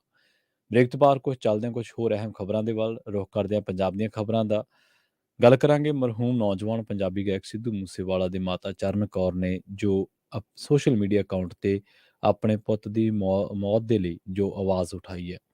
ਉਹਨਾਂ ਨੇ ਇੰਸਟਾਗ੍ਰਾਮ ਤੇ ਇਨਸਾਫ ਦੀ ਮੰਗ ਕੀਤੀ ਹੈ। ਉਹਨਾਂ ਨੇ ਕਿਹਾ ਕਿ ਅੱਜ ਜਦੋਂ ਕੋਈ ਵੀ ਹਵੇਲੀ ਦੇ ਵਿੱਚ ਆ ਕੇ ਇਨਸਾਫ ਦੇ ਬਾਬਤ ਸਵਾਲ ਪੁੱਛਦਾ ਹੈ ਤਾਂ ਉਹ ਖਾਮੋਸ਼ ਹੋ ਕੇ ਹੱਥ ਖੜੇ ਕਰ ਦਿੰਦੀ ਹੈ। ਉਹਨਾਂ ਸਿਆਸਤਦਾਨਾਂ ਨੂੰ ਸਵਾਲ ਕਰਦਿਆਂ ਕਿਹਾ ਕਿ ਹੁਣ ਇਨਸਾਫ ਦੇ ਲਈ ਹੋਰ ਕਿੰਨਾ ਕੁ ਚਿਰ ਸਾਨੂੰ ਭਟਕਣਾ ਪਵੇਗਾ। ਮਾਤਾ ਚਰਨ ਕੌਰ ਨੇ ਇੰਸਟਾਗ੍ਰਾਮ ਤੇ ਜਿਹੜੀ ਹੈ ਉਹ ਪੋਸਟ ਪਾ ਕੇ ਸਾਰਿਆਂ ਦੇ ਨਾਲ ਇਹ ਸਾਂਝੀ ਕੀਤੀ ਹੈ। ਉਧਰ ਦੂਜੇ ਪਾਸੇ ਰੁਖ ਕਰੀਏ ਪਟਿਆਲਾ ਦਾ। Punjab Roadways Punbus PRTC contract workers ਕਾਮਿਆਂ ਨੇ ਬਾਅਦ ਦੁਪਹਿਰ 2 ਵਜੇ ਤੋਂ ਆਪਣੇ ਸਾਰੇ ਬੱਸ ਅੱਡਿਆਂ ਤੇ ਡਿਪੂਆਂ ਦੇ ਵਿੱਚ ਤਨਖਾਹਾਂ ਨਾ ਮਿਲਣ ਕਰਕੇ ਹੜਤਾਲ ਸ਼ੁਰੂ ਕਰ ਦਿੱਤੀ। ਪਟਿਆਲਾ ਬੱਸ ਅੱਡੇ ਦਾ ਗੇਟ ਬੰਦ ਕਰ ਦਿੱਤਾ ਗਿਆ। ਬਠਿੰਡਾ ਦੇ ਵਿੱਚ ਵੀ ਬੱਸ ਸਟੈਂਡ ਦਾ ਗੇਟ ਬੰਦ ਕਰ ਦਿੱਤਾ ਤੇ ਪੰਜਾਬ ਸਰਕਾਰ ਦੇ ਖਿਲਾਫ ਨਾਅਰੇਬਾਜ਼ੀ ਕੀਤੀ ਜਾ ਰਹੀ ਸੀ। ਯੂਨੀਅਨ ਦੇ ਸੂਬਾ ਸੀਨੀਅਰ ਮੀਤ ਪ੍ਰਧਾਨ ਕੁਲਵੰਤ ਸਿੰਘ ਮਨੇਸ ਨੇ ਦੱਸਿਆ ਕਿ 2 ਮਹੀਨੇ ਬੀਤ ਚੁੱਕੇ ਨੇ ਪਰ ਪੰਜਾਬ ਸਰਕਾਰ ਵੱਲੋਂ ਪੀਆਰਟੀਸੀ ਦਾ ਬਣਦਾ ਫ੍ਰੀ ਸਫ਼ਰ ਦਾ ਪੈਸਾ ਰਿਲੀਜ਼ ਨਹੀਂ ਕੀਤਾ ਗਿਆ। ਉਹਨਾਂ ਕਿਹਾ ਕਿ ਵਿਭਾਗ ਦੇ ਵਿੱਚ ਕੰਮ ਕਰਦੇ ਕਰਮਚਾਰੀਆਂ ਦੀ ਤਨਖਾਹ ਨਾ ਹੋਣ ਕਰਕੇ ਘਰਾਂ ਦੇ ਗੁਜ਼ਾਰੇ ਮੁਸ਼ਕਲ ਹੋਏ ਪਏ ਨੇ। 16 ਫਰਵਰੀ ਨੂੰ ਮੈਨੇਜਮੈਂਟ ਨੇ ਯੂਨੀਅਨ ਨੂੰ ਭਰੋਸਾ ਦਿੱਤਾ ਸੀ ਕਿ ਜਲਦੀ ਤਨਖਾਹਾਂ ਤੇ ਬਕਾਇਆ ਦੀ ਅਦਾਇਗੀ ਕੀਤੀ ਜਾਵੇਗੀ। ਇਸ ਮੌਕੇ ਆਗੂਆਂ ਨੇ ਵੀ ਕਿਹਾ ਕਿ ਯੂਨੀਅਨ ਵੱਲੋਂ ਹਫ਼ਤੇ ਦਾ ਸਮਾਂ ਦਿੱਤਾ ਗਿਆ ਸੀ, ਜਿਸ ਕਰਕੇ 25 ਫਰਵਰੀ ਨੂੰ ਮੀਟਿੰਗ ਕੀਤੀ ਸੀ ਤੇ ਇਸੇ ਦੌਰਾਨ ਮਸਲਾ ਹੱਲ ਕਰਨ ਦੀ ਬੇਨਤੀ ਵੀ ਕੀਤੀ ਗਈ ਸੀ, ਪਰ ਕੋਈ ਸੁਣਵਾਈ ਨਾ ਹੋਣ ਕਰਕੇ ਹੜਤਾਲ ਸ਼ੁਰੂ ਕਰ ਦਿੱਤੀ ਗਈ ਹੈ। ਹੜਤਾਲ ਕਾਰਨ ਮੁਲਾਜ਼ਮਾਂ ਨੇ ਬਠਿੰਡਾ, ਬਰਨਾਲਾ, ਪਟਿਆਲਾ ਸਣੇ ਸਾਰੇ ਡਿਪੂ ਅਤੇ ਅੱਡੇ ਬੰਦ ਕਰ ਦਿੱਤੇ ਨੇ। ਅਚਾਨਕ ਹੜਤਾਲ ਕਰਕੇ ਲੋਕਾਂ ਦੇ ਵਿੱਚ ਹਾਹਾਕਾਰ ਮਚ ਗਈ ਤੇ ਜਿਨ੍ਹਾਂ ਲੋਕਾਂ ਨੇ ਆਪਣੀਆਂ ਮੰਜ਼ਿਲਾਂ ਨੂੰ ਪਹੁੰਚਣਾ ਸੀ ਉਹ ਵੀ ਖਾਸੇ ਖੱਜਲ ਹੋਏ। ਰੁਕ ਕਰੀਏ ਕੁਝ ਕੌਮੀ ਖਬਰਾਂ ਦਾ। ਦਿੱਲੀ ਹਾਈ ਕੋਰਟ ਨੇ ਹਥਿਆਰਬੰਦ ਬਲਾਂ ਦੇ ਵਿੱਚ ਭਰਤੀ ਦੇ ਲਈ ਕੇਂਦਰ ਦੀ ਅਗਨੀਪਥ ਯੋਜਨਾ ਨੂੰ ਚੁਣੌਤੀ ਦੇਣ ਵਾਲੀਆਂ ਪਟੀਸ਼ਨਾਂ ਨੂੰ ਖਾਰਜ ਕਰ ਦਿੱਤਾ ਹੈ। ਉੱਚ ਅਦਾਲਤ ਨੇ ਕਿਹਾ ਕਿ ਅਗਨੀਪਥ ਸਕੀਮ ਰਾਸ਼ਟਰੀ ਹਿੱਤ ਅਤੇ ਹਥਿਆਰਬੰਦ ਬਲਾਂ ਦੀ ਬਿਹਤਰੀ ਦੇ ਲਈ ਲਿਆਂਦੀ ਗਈ ਸੀ ਅਤੇ ਇਸ ਯੋਜਨਾ ਦੇ ਵਿੱਚ ਦਖਲ ਦੇਣ ਦਾ ਕੋਈ ਕਾਰਨ ਨਜ਼ਰ ਨਹੀਂ ਆਉਂਦਾ। ਆਂਧਰਾ ਪ੍ਰਦੇਸ਼ ਦੇ ਨੇਲੋਰ ਜ਼ਿਲ੍ਹੇ ਦੇ ਟੇਡੂਰੂ ਪਿੰਡ ਦੇ ਵਿੱਚ 7 ਜਣੇ ਤਲਾਅ ਦੇ ਵਿੱਚ ਡੁੱਬ ਗਏ ਨੇ। ਪੁਲਿਸ ਨੇ ਕਿਹਾ ਕਿ 6 ਵਿਅਕਤੀ ਜਿਹੜੇ 10 ਮੈਂਬਰੀ ਸਮੂਹ ਦਾ ਹਿੱਸਾ ਸਨ ਜੋ ਕਿ ਤਲਾਅ ਦੇ ਵਿੱਚ ਦਾਖਲ ਹੋਏ ਸਨ। ਇਹਨਾਂ ਦੇ ਵਿੱਚੋਂ 4 ਬਾਹਰ ਨਿਕਲਣ ਦੇ ਵਿੱਚ ਕਾਮਯਾਬ ਹੋ ਗਏ ਤੇ ਪੁਲਿਸ ਨੇ ਵੀ ਕਿਹਾ ਕਿ ਸਾਰੇ ਜਾਣੇ ਤੈਰਨਾ ਤਾਂ ਜਾਣਦੇ ਸਨ ਪਰ ਛੱਪੜ ਦੇ ਵਿੱਚ ਦਲਦਲ ਹੋਣ ਕਰਕੇ ਉਹ ਉਸ ਦੇ ਵਿੱਚ ਫਸ ਗਏ। ਮਰਨ ਵਾਲਿਆਂ ਦੀ ਗਿਣਤੀ ਜਿਹੜੀ ਆ ਉਹ 6 ਹੈ ਤੇ ਇਹਨਾਂ ਦੀ ਉਮਰ 18 ਤੋਂ ਲੈ ਕੇ 25 ਸਾਲ ਦੇ ਦਰਮਿਆਨ ਹੈ। ਲੰਘੇ ਦਿਨੀ ਕਾਂਗਰਸੀ ਆਗੂ ਪਵਨ ਖੇੜਾ ਨੇ ਮੋਦੀ ਜਿਹੜੇ ਪ੍ਰਧਾਨ ਮੰਤਰੀ ਨੇ ਉਹਨਾਂ ਦੇ ਖਿਲਾਫ ਇਤਰਾਜ਼ਯੋਗ ਟਿੱਪਣੀਆਂ ਕੀਤੀਆਂ ਸੀ, ਇਤਰਾਜ਼ਯੋਗ ਸ਼ਬਦ ਵਰਤੇ ਸਨ। ਤਾਂ ਸੁਪਰੀਮ ਕੋਰਟ ਨੇ ਇਸ ਮਾਮਲੇ ਦੇ ਵਿੱਚ ਕਾਂਗਰਸ ਆਗੂ ਪਵਨ ਖੇੜਾ ਨੂੰ ਮਿਲੀ ਅੰਤਰਿਮ ਜ਼ਮਾਨਤ 3 ਮਾਰਚ ਤੱਕ ਵਧਾ ਦਿੱਤੀ ਹੈ ਤੇ ਅਸਾਮ ਪੁਲਿਸ ਨੇ ਖੇੜਾ ਨੂੰ ਪਿਛਲੇ ਹਫ਼ਤੇ ਗ੍ਰਿਫਤਾਰ ਕੀਤਾ ਸੀ। ਸੋ ਉਸੇ ਗੱਲ ਨੂੰ ਲੈ ਕੇ ਆਪਾਂ ਚਰਚਾ ਕਰਾਂਗੇ ਇਸ ਪ੍ਰੋਗਰਾਮ ਦੇ ਵਿੱਚ। ਜਾਂਦੇ ਜਾਂਦੇ ਜਿਹੜੇ ਆਪਣੇ ਕੋਲੇ ਸਮਾਂ ਬਚਿਆ, ਪ੍ਰਧਾਨ ਮੰਤਰੀ ਨਰਿੰਦਰ ਮੋਦੀ ਦੇ ਖਿਲਾਫ ਇਤਰਾਜ਼ਯੋਗ ਸ਼ਬਦ ਵਰਤਣ ਵਾਲੇ ਕਾਂਗਰਸੀ ਆਗੂ ਪਵਨ ਖੇੜਾ ਨੇ ਭਾਵੇਂ ਆਪਣੀ ਟਿੱਪਣੀ ਦੇ ਲਈ ਮਾਫੀ ਮੰਗ ਲਈ ਹੈ ਪਰ ਸਿਆਸੀ ਵਿਰੋਧੀਆਂ ਵਿਰੁੱਧ ਅਪਮਾਨਜਨਕ ਸ਼ਬਦ ਵਰਤਣ ਦੇ ਵਰਤਾਰੇ ਨੂੰ ਰੋਕਣ ਦੇ ਲਈ ਇਹ ਕਾਫੀ ਨਹੀਂ ਹੈ। ਸਾਰੀਆਂ ਸਿਆਸੀ ਪਾਰਟੀਆਂ ਦੇ ਆਗੂਆਂ ਨੂੰ ਇਹ ਗੰਭੀਰ ਰੋਗ ਲੱਗਿਆ ਹੋਇਆ ਹੈ ਕਿ ਉਹ ਇੱਕ ਦੂਜੇ ਨਾਲੋਂ ਵੱਧ ਕੇ ਰੁੱਖਾ, ਅਸੱਭਿਅਕ ਅਤੇ ਅਭੱਦਰ ਵਿਹਾਰ ਕਰਕੇ ਦਿਖਾਉਂਦੇ ਨੇ। ਲੰਘੇ ਦਿਨਾਂ ਦੀ ਗੱਲ ਆ ਜਦੋਂ ਲੋਕ ਸਭਾ ਦੀ ਕਾਰਵਾਈ ਚੱਲ ਰਹੀ ਸੀਗੀ ਤੇ ਲੋਕ ਸਭਾ ਦੇ ਵਿੱਚ ਕਾਰਵਾਈ ਦੇ ਦੌਰਾਨ ਅਮਿਤ ਸ਼ਾਹ ਜਿਹੜੇ ਕਿ ਦੇਸ਼ ਦੇ ਗ੍ਰਹਿ ਮੰਤਰੀ ਨੇ, ਉਹਨਾਂ ਦੇ ਸਾਹਮਣੇ ਕਿਸੇ ਐਮਪੀ ਜਿਹੜੇ ਕਿ ਉਹਨਾਂ ਤੋਂ ਕਾਫੀ ਵੱਡੀ ਉਮਰ ਦੇ ਸਨ, ਬਜ਼ੁਰਗ ਐਮਪੀ ਸਨ, ਉਹਨਾਂ ਨੇ ਕੋਈ ਉਹਨਾਂ ਦੇ ਬਿਆਨ ਤੇ ਟਿੱਪਣੀ ਕਰਤੀ ਤਾਂ ਅਮਿਤ ਸ਼ਾਹ ਨੇ ਇਸ ਤਰੀਕੇ ਨਾਲ ਉਹਨਾਂ ਦੇ ਨਾਲ ਪੇਸ਼ ਆਏ। ਅਮਿਤ ਸ਼ਾਹ ਜਿਵੇਂ ਕਿ ਬੜੇ ਰੁੱਖੇ ਤਰੀਕੇ ਨਾਲ, ਬੜੇ ਕਹਿ ਲਈਏ ਕਿ ਬੜੇ ਅਸੱਭਿਅਕ ਤਰੀਕੇ ਨਾਲ ਉਹਨਾਂ ਨੇ ਜਿਹੜਾ ਉਸ ਗੱਲ ਦਾ ਜਵਾਬ ਦਿੱਤਾ ਕਿ ਤੁਸੀਂ ਗੱਲ ਨਹੀਂ ਸੁਣਦੇ, ਤੁਸੀਂ ਬਹਿ ਕੇ ਸੁਣਿਆ ਕਰੋ ਜਦੋਂ ਅਸੀਂ ਬੋਲਦੇ ਹਾਂ। ਇਸ ਤਰ੍ਹਾਂ ਦੀ ਉਹਨਾਂ ਨੇ ਟੋਕਾ ਟਕਾਈ ਕੀਤੀ। ਆਪਾਂ ਉਹ ਲਫ਼ਜ਼ ਕਈ ਵਾਰੀ ਉਹ ਸ਼ਬਦਾਵਲੀ ਆਪਾਂ ਬੱਚਿਆਂ ਲਈ ਵੀ ਨਹੀਂ ਵਰਤਦੇ, ਬੱਚਿਆਂ ਨੂੰ ਝਿੜਕਣ ਲੱਗੇ ਵੀ ਨਹੀਂ ਵਰਤਦੇ ਤੇ ਉਹਨਾਂ ਨੇ ਕਿਹਾ। ਤਾਂ ਉਹਨਾਂ ਦਾ ਜਿਹੜਾ ਜਵਾਬ ਸੀਗਾ, ਜਿਨ੍ਹਾਂ ਨੇ ਰੋਕਿਆ ਸੀਗਾ, ਟੀਕਾ ਟਿੱਪਣੀ ਕੀਤੀ ਸੀ, ਉਹ ਕਹਿੰਦੇ ਵੀ ਅਸੀਂ ਤਾਂ ਸਵਾਲ ਹੀ ਕਰ ਰਹੇ ਹਾਂ ਨਾ। ਉਹ ਕਹਿੰਦਾ ਮੈਂ ਦੱਸ ਰਿਹਾ ਤੇ ਤੁਸੀਂ ਬਹਿ ਕੇ ਸੁਣੋ ਬਸ। ਸੋ ਕਈ ਕਹਿੰਦਾ ਉਹ ਅਮਿਤ ਸ਼ਾਹ ਦਾ ਜਵਾਬ ਸੀਗਾ ਵੀ ਕਈ ਵਾਰੀ ਵੱਡਿਆਂ ਨੂੰ ਵੀ ਸਮਝਾਉਣਾ ਪੈਂਦਾ ਹੈ। ਬਹੁਤ ਰੁੱਖੇ ਤਰੀਕੇ ਨਾਲ ਉਹ ਮਤਲਬ ਉਹ ਇਸ ਸਮਾਜ ਦੇ ਵਿੱਚ ਆਪਾਂ ਵੈਸੇ ਵੀ ਉਸ ਤਰੀਕੇ ਨਾਲ ਜਿਹੜੀ ਹੈ ਗੱਲਬਾਤ ਵੱਡਿਆਂ ਦੇ ਨਾਲ ਨਹੀਂ ਕਰਦੇ। ਹਾਲਾਂਕਿ ਇਹ ਆਪਾਂ ਸਿੱਖਿਆ ਹੋਇਆ ਸਾਰਿਆਂ ਨੇ ਕਿ ਬੇਸ਼ੱਕ ਆਪਣੀ ਕਿਤੇ ਅਸਹਿਮਤੀ ਵੀ ਹੈ, ਤਾਂ ਜਿੱਥੇ ਕੋਈ ਵੱਡਾ ਕੋਈ ਆਪਣਾ ਬਜ਼ੁਰਗ ਉਮਰ ਦੇ ਵਿੱਚ ਵੱਡਾ ਆਪਣੀ ਗੱਲ ਸੁਣਨ ਦੇ ਲਈ ਨਹੀਂ ਵੀ ਤਿਆਰ, ਤਾਂ ਅਸੀਂ ਸ਼ਾਲੀਨਤਾ ਦੇ ਨਾਲ ਚੁੱਪ ਹੋ ਜਾਂਦੇ ਹਾਂ। ਤਾਂ ਉਦੋਂ ਚੁੱਪ ਹੋਣ ਦਾ ਮਤਲਬ ਇਹ ਨਹੀਂ ਹੈ ਕਿ ਸਾਨੂੰ ਉਸ ਗੱਲ ਦਾ ਮਤਲਬ ਨਹੀਂ ਪਤਾ, ਜਾਂ ਸਾਨੂੰ ਉਹ ਜੋ ਕਹਿ ਰਿਹਾ ਉਹਦਾ ਸਾਨੂੰ ਮੋੜ ਨਹੀਂ ਆਉਂਦਾ, ਜਾਂ ਅਸੀਂ ਗਲਤ ਹਾਂ। ਨਹੀਂ, ਅਸੀਂ ਉਹਦੀ ਉਮਰ ਦਾ ਲਿਹਾਜ਼ ਕਰਦੇ ਹਾਂ, ਅਸੀਂ ਸਤਿਕਾਰ ਕਰਦੇ ਹਾਂ ਕਿ ਚਲੋ ਕੋਈ ਗੱਲ ਨਹੀਂ, ਜਦੋਂ ਇਹਦਾ ਗੁੱਸਾ ਠੰਡਾ ਹੋਇਆ ਜਾਂ ਜਦੋਂ ਵੀ ਸਮਾਂ ਲੱਗਿਆ, ਤਾਂ ਇੱਕ ਸਮਾਂ ਵੇਖ ਕੇ, ਢੁਕਵਾਂ ਸਮਾਂ ਵੇਖ ਕੇ, ਜਾਂ ਜਦੋਂ ਵੀ ਮੂਡ ਠੀਕ ਹੋਇਆ, ਤਾਂ ਅਸੀਂ ਆਪਣੀ ਗੱਲ ਰੱਖ ਦਿਆਂਗੇ। ਪਰ ਕਈ ਲੋਕ ਜਿਹੜੇ ਦੇਖੇ ਨੇ, ਉਹ ਇੰਨੇ ਕੁ ਹੰਕਾਰ ਦੇ ਨਾਲ ਗੁੜੁੱਚ ਹੁੰਦੇ ਨੇ ਕਿ ਉਹ ਜੇ ਉਹਨਾਂ ਦੇ ਸਾਹਮਣੇ ਕੁਛ ਗਲਤ ਹੋਵੇ ਤਾਂ ਉਮਰਾਂ ਦਾ ਲਿਹਾਜ਼ ਨਹੀਂ ਕਰਦੇ। ਇਹ ਬਹੁਤ ਗਲਤ ਗੱਲ ਹੈ। ਇਹ ਹਉਮੈ ਦੇ ਵਿੱਚ ਭਿੱਜੀ ਹੋਈ ਮੈਂਹ ਨੂੰ ਪੱਠੇ ਪਾਉਣਾ ਕਿ ਤੁਸੀਂ ਜਦੋਂ ਤੁਹਾਡੇ ਸਾਹਮਣੇ ਕੁਛ ਗਲਤ ਹੋ ਗਿਆ, ਜਾਂ ਤੁਹਾਡੇ ਸਾਹਮਣੇ ਕਿਸੇ ਬਜ਼ੁਰਗ ਬੰਦੇ ਨੇ ਟਿੱਪਣੀ ਕਰਤੀ, ਤੇ ਤੁਸੀਂ ਇਹਨੂੰ ਅਸੀਂ ਮਲਵਈ ਭਾਸ਼ਾ 'ਚ, ਪੇਂਡੂ ਭਾਸ਼ਾ 'ਚ ਕਹਿੰਦੇ ਉੱਡ ਕੇ ਪੈਣਾ, ਰੁੱਖਾ ਪੈਣਾ। ਸੋ ਇਹ ਉੱਡ ਕੇ ਪੈਣ ਵਾਲੀ ਜਿਹੜੀ ਆਦਤ ਆ ਨਾ, ਇਹ ਇੱਕੋ ਇੱਕ ਚੀਜ਼ ਹੈ ਕਿ ਇਹ ਹਉਮੈ ਹੈ ਨਿਰਾ, ਹੋਰ ਕੁਛ ਨਹੀਂ ਹੈ। ਇਹ ਹੰਕਾਰ ਹੈ ਕਿ ਮੈਂ ਪਤਾ ਨਹੀਂ ਕੀ ਹੈ। ਪਰ ਇਸ ਦੁਨੀਆ ਤੇ ਬਹੁਤ ਕੁਛ ਵਾਲੇ ਆਏ, ਮੈਂ ਵਾਲੇ ਆਏ। ਅੱਜ-ਕੱਲ੍ਹ ਕੋਈ ਕਿਤੇ ਸੁੱਤਾ ਪਿਆ, ਕੋਈ ਕਿਤੇ ਸੁੱਤਾ ਪਿਆ। ਸੋ ਇਹ ਨਹੀਂ ਚੱਲਦਾ ਹੁੰਦਾ। ਇੱਕ ਸ਼ਾਲੀਨਤਾ ਹੋਣੀ ਚਾਹੀਦੀ ਹੈ ਤੁਹਾਡੇ ਵਿੱਚ ਕਿ ਇਹ ਸਹਿਮਤੀਆਂ ਦੇ ਬਾਵਜੂਦ ਵੀ ਤੁਸੀਂ ਅਗਲੇ ਨਾਲ ਪੇਸ਼ ਇਸ ਤਰੀਕੇ ਨਾਲ ਆਓ ਕਿ ਉਹਨੂੰ ਬਾਅਦ ਦੇ ਵਿੱਚ ਅਹਿਸਾਸ ਹੋਵੇ ਕਿ ਠੀਕ ਹੈ, ਮੈਂ ਸ਼ਾਇਦ ਗਲਤ ਸੀ। ਸੋ ਪਰ ਉਹ ਇੱਕ ਬਹੁਤ ਮਾੜੀ ਗੱਲ ਸੀ, ਕਿਉਂਕਿ ਉਹ ਸਾਰੀ ਚੀਜ਼ ਦੀ ਵੀਡੀਓਗ੍ਰਾਫੀ ਹੋ ਰਹੀ ਸੀ।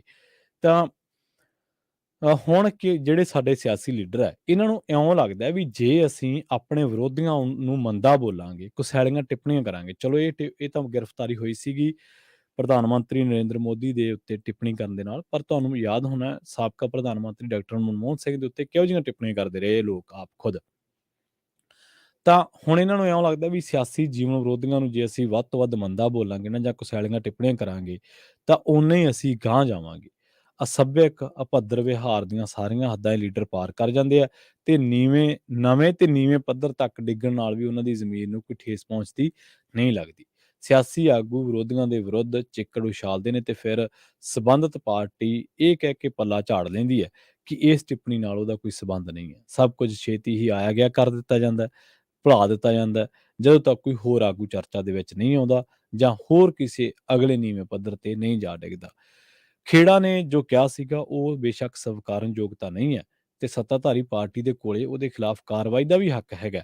ਪਰ ਇਹਦੇ ਵਾਸਤੇ ਜੋ ਤਰੀਕਾ ਵਰਤਿਆ ਗਿਆ ਤੇ ਸੱਤਾ ਦਾ ਜ਼ੋਰ ਜ਼ਬਰ ਦਿਖਾਇਆ ਗਿਆ, ਉਹ ਕਾਨੂੰਨ ਵਿਵਸਥਾ ਦਾ ਮਜ਼ਾਕ ਉਡਾਉਣ ਵਾਲਾ ਹੈ, ਤੇ ਉਹਦੇ ਵਿੱਚੋਂ ਤਾਨਾਸ਼ਾਹੀ ਵੀ ਝਲਕਦੀ ਹੈ। ਖੇੜਾ ਦੇ ਖਿਲਾਫ ਜਿਹੜੀ ਕਾਰਵਾਈ ਕੀਤੀ ਹੈ, ਇਹ ਤੋਂ ਲੱਗਦਾ ਹੈ ਕਿ ਜਿਹੜੀ ਸਿਆਸੀ ਸੱਤਾਧਾਰੀ ਪਾਰਟੀ ਹੈ, ਉਹ ਵਿਰੋਧੀ ਧਿਰ ਨੂੰ ਬਰਦਾਸ਼ਤ ਕਰਨ ਦੇ ਲਈ ਤਿਆਰ ਹੀ ਨਹੀਂ ਹੈ। ਜਦੋਂ ਵੀ ਸਰਕਾਰੀ ਤੰਤਰ ਦੀ ਦੁਰਵਰਤੋਂ ਨਾਲ ਅਜਿਹੀ ਕਾਰਵਾਈ ਕੀਤੀ ਜਾਂਦੀ ਹੈ, ਤਾਂ ਪਿਛਲੇ ਸਮੇਂ ਦੇ ਵਿੱਚ ਵਾਪਰੀਆਂ ਅਜਿਹੀਆਂ ਘਟਨਾਵਾਂ ਦੇ ਹਵਾਲੇ ਦਿੱਤੇ ਜਾਂਦੇ ਆ ਕਿ ਫਲਾਣੀ ਪਾਰਟੀ ਦੇ ਫਲਾਣੇ ਆਗੂ ਨੇ ਕੁਝ ਸਾਲ ਪਹਿਲਾਂ ਅਜਿਹਾ ਕੀਤਾ ਸੀ, ਅਸੀਂ ਵੀ ਇਹੋ ਹੀ ਕਰਾਂਗੇ, ਜਾਂ ਇਹ ਹੁਣ ਹੋ ਗਿਆ ਤਾਂ ਕਿੱਡੀ ਗੱਲ ਆ, ਪਿਛਲੇ 70 ਸਾਲਾਂ ਤੋਂ ਵੀ ਤਾਂ ਇਦਾਂ ਹੀ ਹੋ ਰਿਹਾ। ਪਰ ਇਹ ਵਰਤਾਰੇ ਨੂੰ ਰੋਕਣ ਦੀ ਲੋੜ ਆ। ਤਬਦੀਲੀ ਹਮੇਸ਼ਾ ਸਿਖਰ ਤੋਂ ਨਜ਼ਰ ਆਉਣੀ ਚਾਹੀਦੀ ਹੈ। ਜੇ ਉੱਪਰੋਂ ਸਹੀ ਦਿਸ਼ਾ ਦਿੱਤੀ ਜਾਵੇ ਤਾਂ ਹੇਠਲੇ ਪੱਧਰ ਤੇ ਵੀ ਕਾਫੀ ਕੁਝ ਠੀਕ ਕੀਤਾ ਜਾ ਸਕਦਾ ਹੈ। ਫਿਰ ਛੇਤੀ ਹੀ ਸਾਰੀਆਂ ਸਿਆਸੀ ਪਾਰਟੀਆਂ ਵਿਹਾਰ ਠੀਕ ਕਰ ਲੈਂਦੀਆਂ। ਮੈਨੂੰ ਉਹ ਗੱਲ ਯਾਦ ਆ ਗਈ, ਇੱਕ ਵਾਰੀ ਮੋਦੀ ਸਾਹਿਬ ਜਦੋਂ ਟੀਕਾ ਲਵਾਉਣ ਗਏ ਸੀਗੇ, ਤੇ ਉਹਨਾਂ ਨੇ ਜਦੋਂ ਕੋਵਿਡ-19 ਦੀ ਵੈਕਸੀਨ ਲਵਾਉਣ ਗਏ ਸੀਗੇ, ਤੇ ਨਰਸਿੰਗ ਸਟਾਫ ਨੂੰ ਉਹਨਾਂ ਨੇ ਮਜ਼ਾਕ ਦੇ ਵਿੱਚ ਕਿਹਾ ਸੀਗਾ ਵੀ ਕੋਈ ਵਿਸ਼ੇਸ਼ ਸੂਈ ਨੀਡਲ ਤੁਸੀਂ ਲੈ ਕੇ ਆਓ, ਕਿਉਂਕਿ ਸਿਆਸੀ ਆਗੂਆਂ ਦੀ ਚਮੜੀ ਮੋਟੀ ਹੁੰਦੀ ਹੈ। ਸੋ ਬਹੁਤੇ ਮਾਮਲਿਆਂ ਦੇ ਵਿੱਚ ਇਹ ਗੱਲ ਸਹੀ ਵੀ ਹੈ ਕਿ ਵਾਕਈ ਸਿਆਸੀ ਆਗੂਆਂ ਦੀ ਜਿਹੜੀ ਚਮੜੀ ਆ ਉਹ ਮੋਟੀ ਹੁੰਦੀ ਹੈ। ਕਾਸ਼ ਅਜਿਹੀ ਕੋਈ ਵੈਕਸੀਨ ਹੋਵੇ, ਕੋਈ ਅਜਿਹੀ ਦਵਾਈ ਬਣੇ ਜਿਹੜੀ ਬੁਨਿਆਦੀ ਸ਼ਿਸ਼ਟਾਚਾਰ ਨੂੰ ਯਕੀਨੀ ਬਣਾਉਣ ਦੇ ਲਈ ਲਗਾਈ ਜਾ ਸਕਦੀ ਹੋਵੇ। ਆਪਾਂ ਹੁਣ ਵੀ ਕਈ ਵਾਰੀ ਕਹਿੰਦੇ ਆ ਕਿ ਦੇਖੋ ਆਪਣੇ ਪੰਜਾਬ ਦੀ ਸਿਆਸਤ ਦੇ ਸੰਦਰਭ ਤੋਂ ਹੀ ਆਪਾਂ ਦੇਖੀਏ, ਤਾਂ ਬਹੁਤੇ ਲੋਕਾਂ ਨਾਲ ਆਪਣੀਆਂ ਅਸਹਿਮਤੀਆਂ ਨੇ। ਕਾਂਗਰਸ ਨਾਲ ਅਲੱਗ ਤਰ੍ਹਾਂ ਦੀਆਂ ਸਹਿਮਤੀਆਂ ਨੇ, ਅਕਾਲੀ ਦਲ ਦੇ ਨਾਲ ਅਲੱਗ ਤਰ੍ਹਾਂ ਦੀਆਂ ਅਸਹਿਮਤੀਆਂ ਨੇ, ਆਮ ਆਦਮੀ ਪਾਰਟੀ, ਭਾਜਪਾ ਦੇ ਨਾਲ, ਜਾਂ ਸ਼੍ਰੋਮਣੀ ਅਕਾਲੀ ਦਲ ਅੰਮ੍ਰਿਤਸਰ ਦੇ ਨਾਲ ਵੀ ਲੋਕਾਂ ਦੀਆਂ, ਖੱਬੇ ਪੱਖੀਆਂ ਧਿਰਾਂ ਦੇ ਨਾਲ ਵੀ ਤੁਹਾਡੀਆਂ ਸਭ ਦੀਆਂ ਸਹਿਮਤੀਆਂ ਹੋ ਸਕਦੀਆਂ। ਪਰ ਜੋ ਇੱਕ ਸ਼ਿਸ਼ਟਾਚਾਰ ਹੈ, ਜੋ ਇੱਕ ਉਹਨਾਂ ਨੂੰ ਸੰਬੋਧਿਤ ਕਰਨ ਦਾ ਤਰੀਕਾ ਹੈ ਕਿ ਫਲਾਂ, ਫਲਾਂ, ਫਲਾਂ, ਕੋਈ ਵੀ ABC, ਕੋਈ ਵੀ ਬੰਦਾ ਲੈ ਲਓ ਤੁਸੀਂ, ਆਪਾਂ ਕਿਸੇ ਵਿਅਕਤੀ ਵਿਸ਼ੇਸ਼ ਦੀ ਗੱਲ ਨਹੀਂ ਕਰਦੇ, ਤਾਂ ਉਹਨੂੰ ਇੱਕ ਸੰਬੋਧਨ ਕਰਨ ਦਾ ਤਰੀਕਾ ਜਿਹੜਾ ਉਹ ਤੁਹਾਡਾ ਸੱਭਿਅਕ ਹੋਣਾ ਚਾਹੀਦਾ ਹੈ। ਜੇ ਉਹ ਮੂਹਰਲਾ ਬੰਦਾ ਅਸੱਭਿਅਕ ਹੋ ਗਿਆ, ਤੇ ਤੁਸੀਂ ਉਹਦੇ ਪੱਧਰ ਤੇ ਨਹੀਂ ਜਾ ਸਕਦੇ। ਤੁਹਾਡਾ ਇੱਕ ਆਪਣਾ ਪੱਧਰ ਹੈ। ਤੁਸੀਂ ਆਪਣਾ ਪੱਧਰ ਉਹ ਜਿਹੜੀ ਸ਼ਾਲੀਨਤਾ ਦਾ, ਜਿਹੜੀ ਉਸ ਨੂੰ ਸੰਬੋਧਿਤ ਕਰਨ ਦੇ ਤਰੀਕੇ ਦਾ, ਉਹ ਤੁਸੀਂ ਨਹੀਂ ਗਵਾਉਂਦਾ, ਤੇ ਜੇਕਰ ਤੁਸੀਂ ਵੀ ਉਸ ਤਰੀਕੇ ਤੇ ਚਲੇ ਗਏ ਤਾਂ ਉਹ ਬਹੁਤ ਗਲਤ ਲੱਗਦਾ। ਪਵਨ ਖੇੜਾ ਨੂੰ ਜਿਹੜਾ ਉਹਨੇ ਟਿੱਪਣੀਆਂ ਤਾਂ ਉਹਦੀਆਂ ਇਤਰਾਜ਼ਯੋਗ ਸੀਗੀਆਂ, ਗਲਤ ਹੋ ਸਕਦੀਆਂ, ਪਰ ਜਿਸ ਤਰੀਕੇ ਨਾਲ ਉਹਨੂੰ ਗ੍ਰਿਫਤਾਰ ਕੀਤਾ ਸੀਗਾ, ਉਹ ਫਲਾਈਟ ਦੇ ਵਿੱਚੋਂ ਚੁੱਕ ਲਿਆ ਗਿਆ ਸੀਗਾ ਪਵਨ ਖੇੜਾ ਨੂੰ। ਉਹ ਸੀਟ ਤੇ ਬੈਠੇ ਸੀਗੇ ਸ਼ਾਇਦ, ਤੇ ਸੀਟ ਤੋਂ ਬੈਠਿਆਂ ਨੂੰ ਹੀ ਉਹਨਾਂ ਨੂੰ ਚੁੱਕ ਲਿਆ ਤੇ ਉਹਨਾਂ ਨੂੰ ਫਲਾਈਟ ਉਹਨਾਂ ਦੀ ਉੱਡਣ ਨਹੀਂ ਦਿੱਤੀ ਗਈ, ਤੇ ਚੁੱਕ ਕੇ ਤੇ ਉਹਨਾਂ ਨੂੰ ਗ੍ਰਿਫਤਾਰ ਕਰ ਲਿਆ।